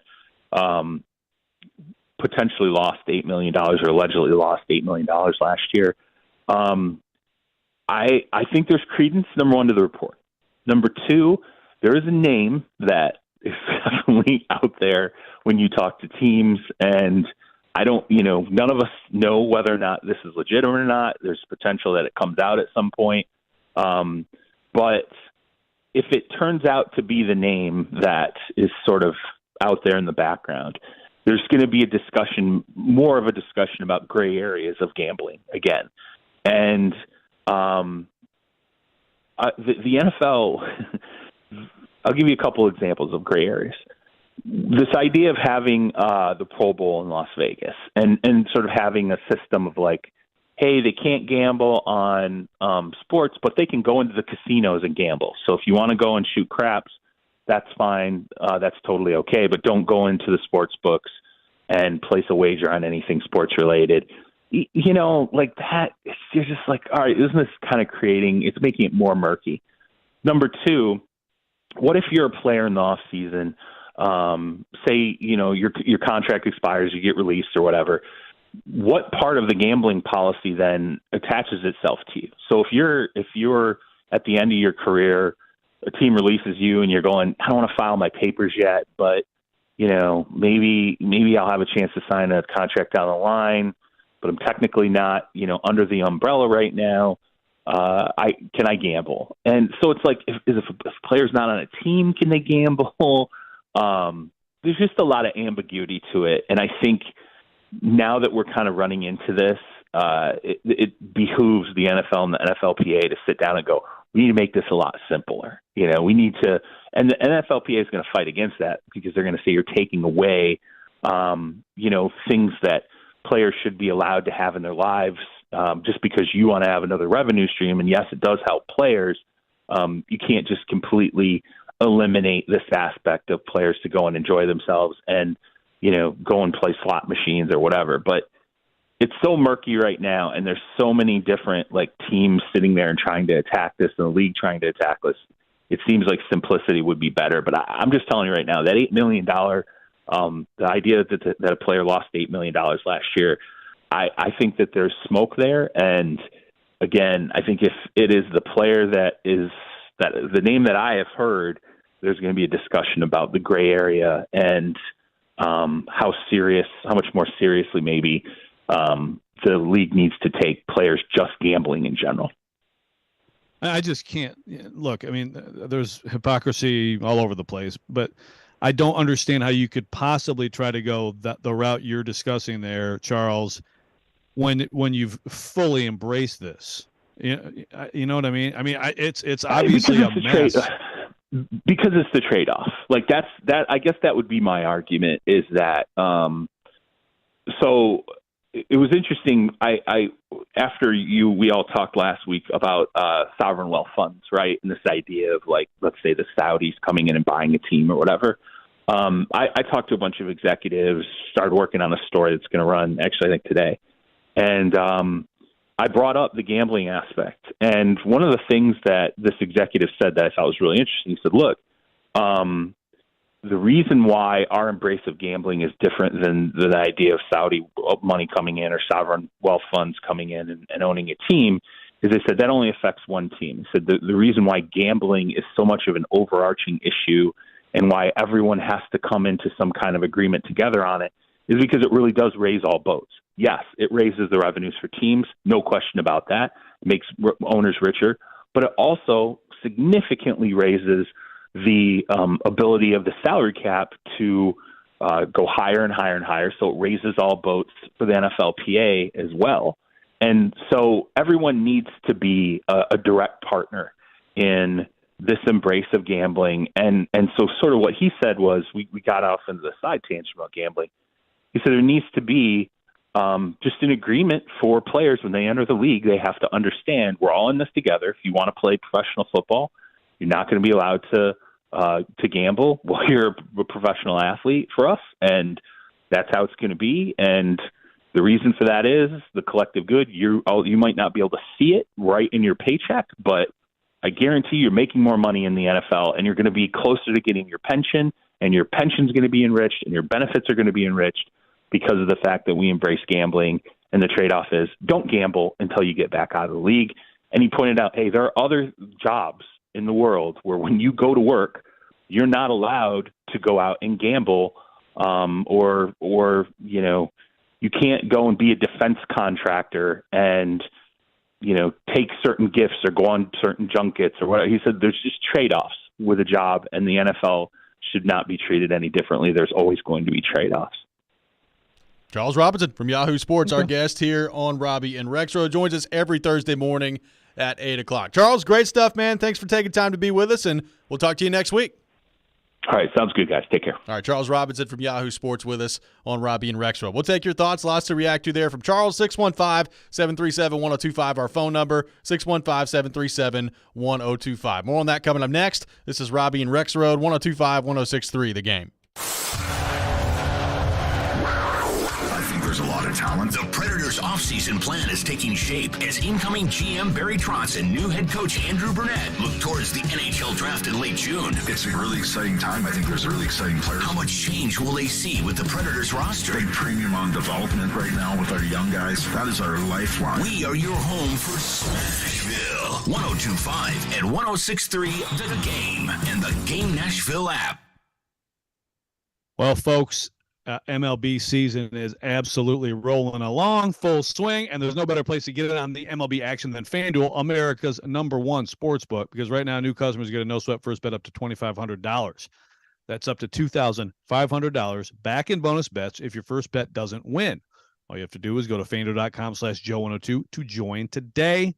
And, of course, we're talking about a safe and secure app. It pays you instantly, very easy to use, big deal for me. All kinds of different betting options. If I'm looking at MLB, bet against the Tigers scoring runs. Don't miss your chance to snag a no-sweat first bet up to $2,500 when you join FanDuel today. Go to FanDuel.com/Joe102 to sign up. FanDuel is an official partner of Major League Baseball, and Major League Baseball trademarks are used with permission. You must be 21 or older and present in Tennessee. First online real money wager, only a $10 deposit required. Refund issued as non-withdrawable bonus bets that expire in 14 days. Restrictions apply. See full terms at FanDuel.com/sportsbook. Gambling problem? Call the Tennessee Red Line, 800-889-9789. Father's Day is here. Save big on last-minute gifts for Dad at Electronic Express. Don't miss a TCL 55-inch 4K TV for just $269, or an LG laundry pair for only $549 each. Get gifts for Dad with huge savings in every department: computers, appliances, 4K TVs, smart home, furniture and mattresses, and more. Get a SkyTech gaming computer for $899, or a Traeger Pro Series grill for only $499. Get up to 3 years free financing throughout the entire store. Electronic Express. We make it happen. What's up? It's a Target trend alert. New swim has just arrived and it's sunny weather approved. If you're into bikinis or one pieces, high waists or cutouts, they're the perfect combo of trendy, flattering, and affordable. That's right. And there are so many cool styles with gorgeous details. These suits have macrame, crochet, wood beads, pretty shells, and more. Totally a luxe for less vibe. Yeah, so dive in and shop this Target trend without the spend. Get in zone, AutoZone. Welcome to AutoZone. What are you working on today? So, you've got an oil change coming up. Consider STP Conventional to save on motor oil for your everyday vehicle. Right now, you can get 5 quarts with an STP oil filter for only $26.99. Get the complete job done at the right price at any of our 6,200 stores or on AutoZone.com. Get in zone, AutoZone. Restrictions apply. Here at Total Wine & More, our amazing selection means you'll always love what you find. Dad, what are you doing here? Just getting a sneak peek at my Father's Day gifts. Well, I was thinking of getting you this Barrel Select bourbon. That's a really nice bottle. And Total Wine has it at the totally lowest price. Wow, you always were my favorite. Thanks, Dad. Talking to the bourbon, sweetie. Find what you love what you find. Like the perfect gift for Dad at the perfect price. Only at Total Wine & More. And drink responsibly. B21. Insightful discussion. When we talk about the person that these players are. 3 goals scored in the first 5 minutes. He wants to be the starter, day one. Mixed with spirited debate. Okay, but Professor Derek. They are Caroline, Willie, and D-Mace. With Caroline Fenton, Willie Donick, and former NFL wide receiver Derek Mason. We got the whole thing covered. We got it all covered. Here. Weekdays at 11 on 102.5 and 106.3 The Game and the Game Nashville app.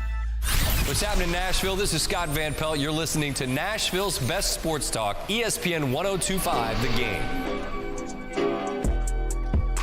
Nashville Sounds are having a block party on Junior Gillum Way from 3 to 5 p.m. in honor of 615 Week this Saturday. There will be live music, inflatables, balloon artists, food trucks, hair braiding, and more. It's a free event before the Sounds game coming up this Saturday, so make sure you check that out. Welcome back in, Robby and Rexrode, 102.5, 106.3 The Game. Brought to you by TJ Anderson Homes of Benchmark Realty, if I could speak today. Call TJ's team today to see why they're referred to so often, helping home buyers and sellers in Middle Tennessee for 20 years. Robby Stanley, Joe Rexrode, Nick Keyser here with us. Nick, welcome to the program. How are you? Good morning. How are we doing, guys? Well, you're doing wonderful. Thanks for taking time to be with us. Pleasure to be here. Joe, we're so glad to have you back in Tennessee. Wow. Oh, thank you. Nick's been really nice to Joe this morning. Good gracious. Should I be wary? Maybe so. Well, you should be wary if you have a Lions mug, right? Well, do you have one of those? Well, I don't have it with me today, but I have a beautiful. You've seen my Lions. I've seen the mug. Lions mug. I just wondered if you had it like right now. No, it's very popular. We got to get into house, so maybe next week when Charles is on, we can get into how good he actually thinks the Lions are going to be. Because people are still talking about him, baby. People think they're going to be really good. I mean, who the heck was talking the other day? Like someone actually talked about them with the Super Bowl. I Who know. the heck was it? I know. It was, you know what? You know who it was? I think it was Fitz. Was it Fitz yesterday? Maybe. I think it was Fitz, and I think he was like on Jared's show, and I think he was like, the one team I'm surprised is that they're not in it, with DeAndre Hopkins is the Lions. I mean, you talk about, if you're him, you look at that team, and you talk about trying to get to a Super Bowl, be the best team in the NFC. I'm like, what are we talking about here? Oh, hey, man. I cannot wait for 6-11 Lions 2023. Dan Campbell has changed that culture, baby. Let's go to our 102.5 The Game phone line, driven by WilsonCountyHyundai.com, and welcome in Adam from Portland. Adam, good morning. Thanks for calling in.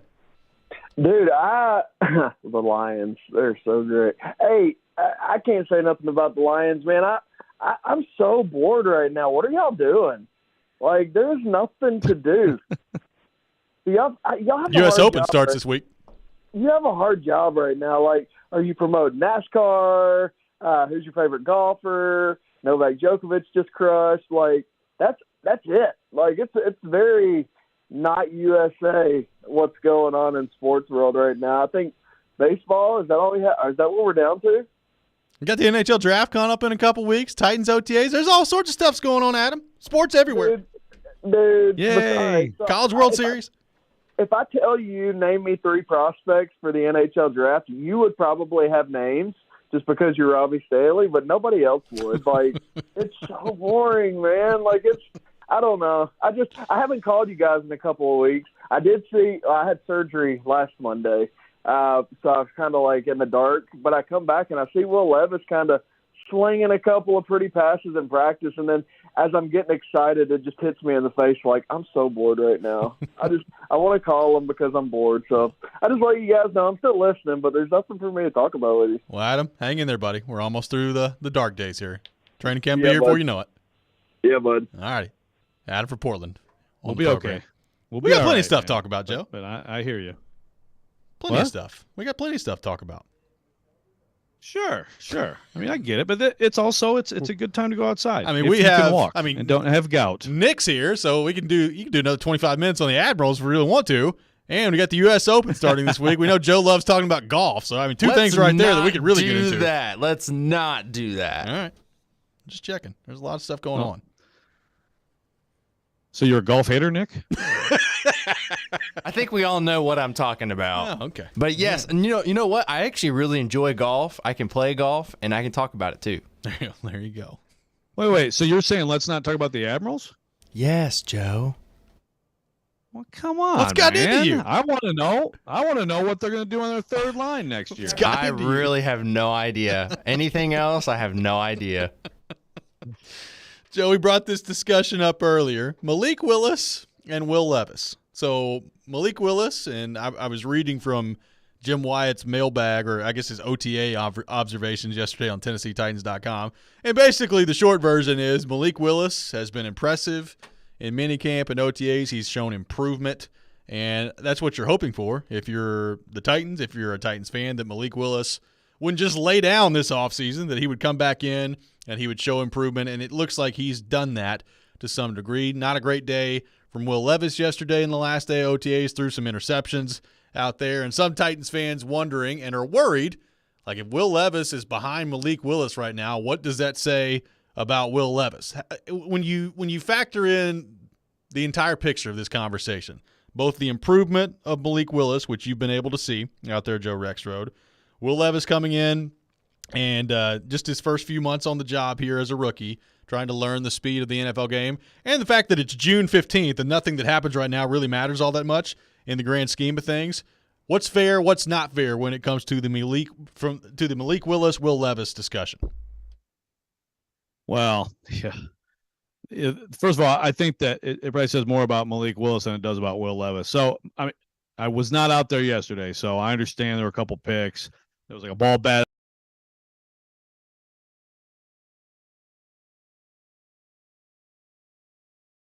Will Levis this spring is pretty much exactly what I figured. I figured he'd look like a rookie. That's what he is. Trying to play quarterback in the NFL, and all of a sudden stepping up to, and again, we're just talking mini camp, shorts, all that, but stepping up to a higher level of athleticism around him, of complexity in what he's looking at. Remember, this offense he's in now is not, when he was drafted, it was, there was a lot of talk about, it's like the same offense, it's like the new Shanahan offense, and it's not that. They've changed the offense. He's still, I think, more ready than some quarterbacks because of what he was in college, but there's going to be an adjustment period, and he just looks like a rookie who's swimming to me.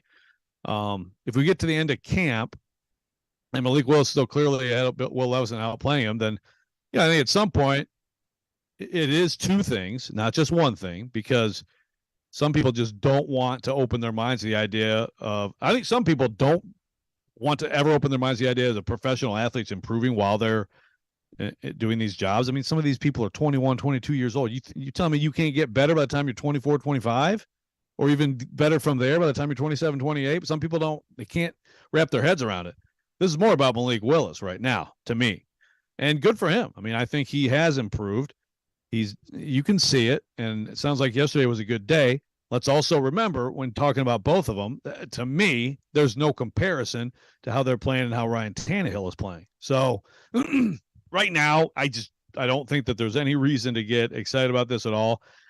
Once, we get into some full pads practices, some joint practices, some preseason games, those are going to be very interesting with these two guys. Then I think we can start drawing some conclusions, or at least starting to. Look, I think it's a good thing that Malik Willis is making this interesting. I mean, I'd be really disappointed if I were a member of the Titans if he just came in and just totally laid down and looked like he didn't improve at all from where he left off a year ago. I mean, he's in year 2 here with the Titans. I mean, nobody's saying that Malik Willis looks like he's getting ready to be a starting quarterback out there, but he's improved. He looks like he's taken some things to heart, and he's worked on some things this offseason. So, I mean, to me, it's good to hear that. I would be disappointed if it were the other way around. Like if the reports were, man, Malik Willis still looks like he doesn't know what he's doing out there.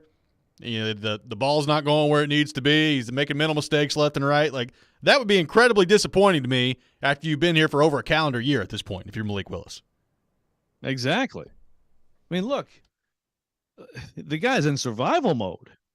And last year, to me also, I mean, it was disappointing. Don't get me wrong.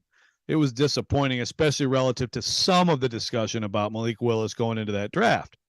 But you're talking about a much bigger transition for him from the Hugh Freeze offense to this, and he should not have been QB2 last year. He should not have been on the field. He should not have been in position to be exposed like that. So, Agreed. This is absolutely what you would hope, and it's good. Here's the thing that I think people are missing. This is good. Will Levis comes in, is like, okay, I'm going to be QB2 and learn from Tannehill and great. And it's like, oh, wait, this dude's better than me. This is good. This is what you want. This is what every coach wants. Every fan should want too. You want people to be pushed and to not have any comfort and to improve because of that. And I think with Levis, there's plenty of, a lot of people, myself included, a lot of reporting around how driven he is, how hard he works, all that stuff. And I'm sure that will play itself out here with the Titans. But now you add this too? Sure. Good. Go out there and now let's see in these preseason games when there's some pressure, how you do, and you are comparing yourself to him. I mean, every quarterback room talks about, oh, yeah, we all support each other, but this is a legit competition for QB2. I think, logic tells us that the Titans would rather see Levis as QB2, right? Yep. Because they just moved up in the second round to get him, and we have a new GM than the one who chose Willis. So those all put Willis at a disadvantage. But Mike Vrabel, absolutely, I fully believe that he is all in on a meritocracy and is a guy himself who was almost out of this league and busted his butt to carve out a role. So, I really, even with more GM duties or whatever, I don't think he could give a crap about it. He says it, and I think he lives it and believes it. Like, show me. every day come in here and earn something. 615-737-1025, our phone number. We'll take your thoughts on Malik Willis, Will Levis, and the quarterback position for the Tennessee Titans. More on that coming up next. This is Robby and Rexrode, 102.5-106.3 The Game. He knows the ins and outs of the Titans and isn't afraid to give his opinion. Traylon Burks needs a massive offseason. He's Jonathan Hutton of Outkick. I don't see how they make a move without going to Ryan Tannehill. Catch him every Monday at 10:30 on Chase and Michelle, and every Wednesday at noon on Caroline, Willie, and D-Mace. Hutton is on 102.5 and 106.3 The Game and the Game Nashville app. Sometimes you want a sure return on your investment. That's where certificates of deposit, CDs, come into play. At F&M Bank, we've been providing smart choices to customers for over a century, including CDs that are a great way to save. You make a deposit and collect the earnings on your terms. Great rates, predictable results, and backed by the FDIC. That's smart banking. Life is complicated. Banking shouldn't be. MyFMBank.com. Banking made easy on purpose. Member FDIC. It's the symphonic rock experience everyone's talking about. The Nashville Symphony performs Windborne's The Music of Led Zeppelin, featuring conductor Brent Havens, vocalist Justin Sargent, and a full rock band. The hits of Led Zeppelin performed live as you've never heard them before. June 25th at Ascend Amphitheater. Tickets are on sale now at NashvilleSymphony.org. Full details at windbornemusic.com. It's time to tee it up at Edwin Watts Golf Shops for the hottest gifts for dads and grads. Featuring the Ping G430 drivers. The G430 drivers combine the ultimate combination of distance and forgiveness. And from Bushnell, the new Tour V6 Series laser rangefinders provide you the most accurate distances in golf. And for the hard to shop for dad or grad, purchase a gift card for any amount. Edwin Watts Golf Shops, home of the 90-day satisfaction guarantee, and shop us online at edwinwattsgolfshops.com. At Lowe's, we're always bringing pros more ways to save. Right now, buy a Flex stackable tool storage system for just $249. That's $50 in total savings. Plus, earn up to 2 times the bonus points per dollar when you buy select Flex tools. Shop in-store or online for deals you can't beat. Because Lowe's knows savings, Lowe's knows pros. Valid 6/8 to 6/21. While supplies last. U.S. only. Bonus points calculated before taxes and fees after applicable discounts, if any. Valid through 6/30. Subject to change. Your company's hiring. Who isn't? We would love to show you how to use 102.5 The Game to attract and retain employees. We can also help you find the exact person you're looking for with a targeted digital campaign. You can trust our team to help you build your team. Email us at together@cromwellmedia.com. You're locked into Robby and Rexrode. Every morning, first thing. Presented by TJ Anderson Homes of Benchmark Realty on 102.5 and 106.3 The Game and the Game Nashville app. Welcome back in, Robby and Rexrode, 102.5, 106.3 The Game. We are streaming live on Twitch, Twitter, YouTube, and Facebook. Our video streaming brought to you by Superbook, live from our 102.5 The Game studio, brought to you by Hiller Plumbing, Heating, Cooling, and Electrical. Taking your thoughts on the Titans, 615-737-1025. Bradford on the text line says, Malik Willis does not have the newbie jitters. Will Levis does. Got a text that says, Malik Willis being good helps with the quarterback group for next year if Ryan Tannehill does move on. What do you think of that? Already looking ahead to next year? Yeah, it's good. It's what you want. Like everything about Malik Willis making strides and getting better is good. Yeah, it could be because then you have 2 quarterbacks next year and you feel okay with either one. Or could be that, I mean, again, let's talk about the San Francisco 49ers. They gave up half the world to get Trey Lance, and they're like, yeah, Brock Purdy's better. I mean, it just happens all the time in sports. Drew Bledsoe was the prototypical NFL quarterback, high pick, all that stuff, the Patriots guy, and then it's like, well, this unathletic rookie from Michigan, I guess he's better than him, 6th-round pick. I don't know. And again, I'm now making comparisons, like Melissa Tom Brady. So put that in the headline. But again, it's just let it play out. It's good, and maybe it means that you could trade someone and have some value there. Like whatever it is, this is what you want to see. And it's and then on the flip side again, like I did not expect to come to minicamp and watch little Will Levis and be like, oh my gosh, he's got complete command of all this stuff. I mean, I know Junie thinks so. You know, like, oh yeah, put him in there instead of Tannehill. But it's just not realistic, man. He's a swimming rookie right now.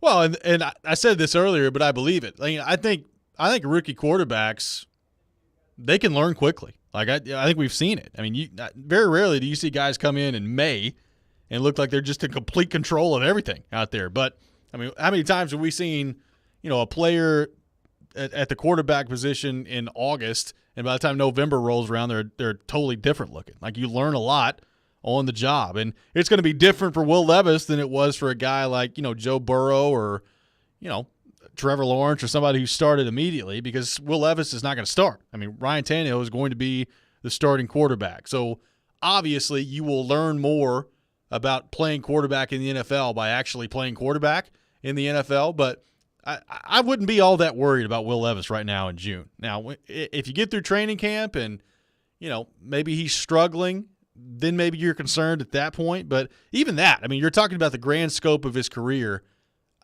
The goal for Will Levis, for me, is you need to do everything you can do to be ready to be the starting quarterback of this team by 2024. What does that look like? I don't know. But everything that you can do to be ready to be the starting quarterback of the Tennessee Titans by 2024. Because that's what I think the plan is. That's what I think the Titans want, and that's what he needs to get himself ready for. Beyond all that, I don't really care. He needs to be ready to be the starting quarterback in 2024.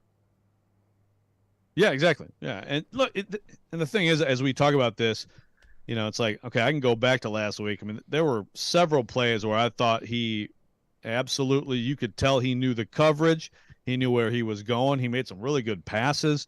He made a tremendous improvisation in red zone, which we talked about last week, where he rips one to Josh Wiley on a little bit of a kind of improvisation, little scramble drill in the end zone. I mean, there was plenty good. I know. So yesterday he has a couple of picks. Everybody's like, oh my god! I mean, it's going to happen. There's going to be ups and downs, and it's not supposed to be easy. It's not supposed to look great right now. And the bigger thing is, did Malik Willis get better in the offseason? I believe he did. Some of the stuff Vrabel said yesterday, I mean, he used the words attitude and demeanor. Yep. Interesting. And some people, raise their eyebrows at that. Vrabel was all over Willis in camp last year about like command in the huddle, even just how he was carrying himself on the field. And then, as the year went on, some rough games, and, he had a not great like presser after the loss to the Texans, stuff like that. But I mean, hey, that is some insight from Vrabel, that they were looking for more of the stuff off the field and in terms of trying to be a leader on the team and all that stuff too. So good for Malik Willis. He is trying to stay in the NFL, and I still believe there's a lot of talent there. It's been a long enough time that I do wonder about just the consistent harnessing of the footwork and the mechanics to be accurate on a consistent enough basis. I mean, to me, that's the biggest question. But there are examples of quarterbacks who figure that out too in the first couple of years of their time in the NFL. Got a texter that says, speaking of joint practices, how awkward is that going to be between the Patriots and Titans if DeAndre Hopkins chooses between the two by then? What do you think of that one, Joe Rexrode? My text back was not very. I mean, if the dude goes to New England, that's the height of awkwardness, right? Hey, Bill. How we doing, buddy? Bill? Billy-O. Bill, I was hoping we'd reunite, Bill. I don't blame you at all for trading me away for a bag of balls. Let's go. I mean, it's the NFL. Nothing personal. It's business. And that's how you got to look at it. It's like the Kevin Byard thing. I mean, Kevin Byard wasn't happy. I don't blame him. Shouldn't have been happy. Is that going to mean anything in training camp or practices or games or midweek or meetings or film or anything? No. It's going to mean nothing. It will be awkward, though, when like DeAndre Hopkins is running a post route for the Patriots and Mac Jones throws it 7 yards behind him to Kevin Byard. That'd be pretty awkward. That would be a little awkward. Tannehill throwing seeds over there. Maybe so. Throwing seeds and then, putting everybody on his little, his plane and flying off. Plane and flying away. Yeah. Just taking off. A lot of people were really mad at you on the text line about your rant earlier in the show about airlines. I'm sorry. I want you all to take it like now you're ready, okay? That's how you should take it. Now, just don't. It's not your imagination. It is worse. We've talked you through the worst case scenario, and now we can put your mind at ease throughout the rest of the time there.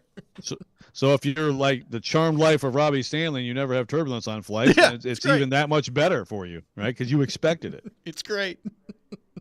What do you think of what Charles had to say on Derrick henry in the running back position?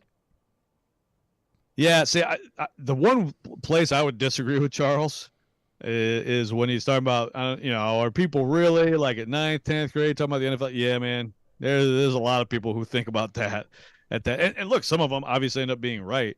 I mean, if you're a high-level prospect, like that would be pursued by, Power 5 teams, a lot of times you'll know by like sophomore year for sure. And of course, people let their mind go to the NFL.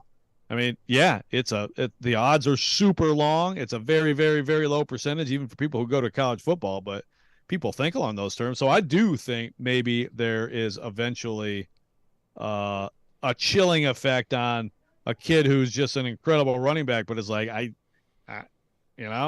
what's my future in football at this position? Think Derrick Henry could go through a position change here at like the age of 30? Turns into an edge rusher? Well, you know that Nick Saban wanted him at linebacker. He wanted him at linebacker. At one point earlier. I mean, I don't blame him. I mean, imagine Derrick Henry coming at you, putting you on the ground. It'd be terrifying. It'd be pretty, yeah. I mean, tracking receivers down, on go routes. I mean, would have been something to behold. I mean, he mentioned, he brought up. Don't ask me any more questions about this. There you go. He mentioned T.J. Duckett was the same thing. I mean, he was serious about him maybe being a linebacker, and worked out well. He had a good career in the NFL, but yeah, I think those decisions get made. I mean, is it going to be to the point where all the running backs stink? I don't want that. Like, think about how much joy we would have been robbed of, in all seriousness, if Derrick Henry wasn't a running back. I know. It would have been terrible. Joe, we made it through the whole show. Barkley is meant to be a running back. Yeah, go ahead. We made it through the whole show without discussing the schedule at least one time from the SEC last night. Good job. That's pretty good, man. Pretty good. That's pretty good. Now that means we're going to spend 2 hours on it tomorrow. Yeah, still, good job, us. By the way, Tennessee's going to Oklahoma, in case you missed that, in 2024. So there you go. The homecoming, the Heupel homecoming. Yeah, looking forward to it. I am here for that. Yes. Speaking of awkward. Oh, yeah. That one's going to do it for us today here on the program. Chase and Michelle coming up next, live from 615 Day out at the Nashville Sound Stadium over there. So looking forward to that. This is 102.5, 106.3. The Game.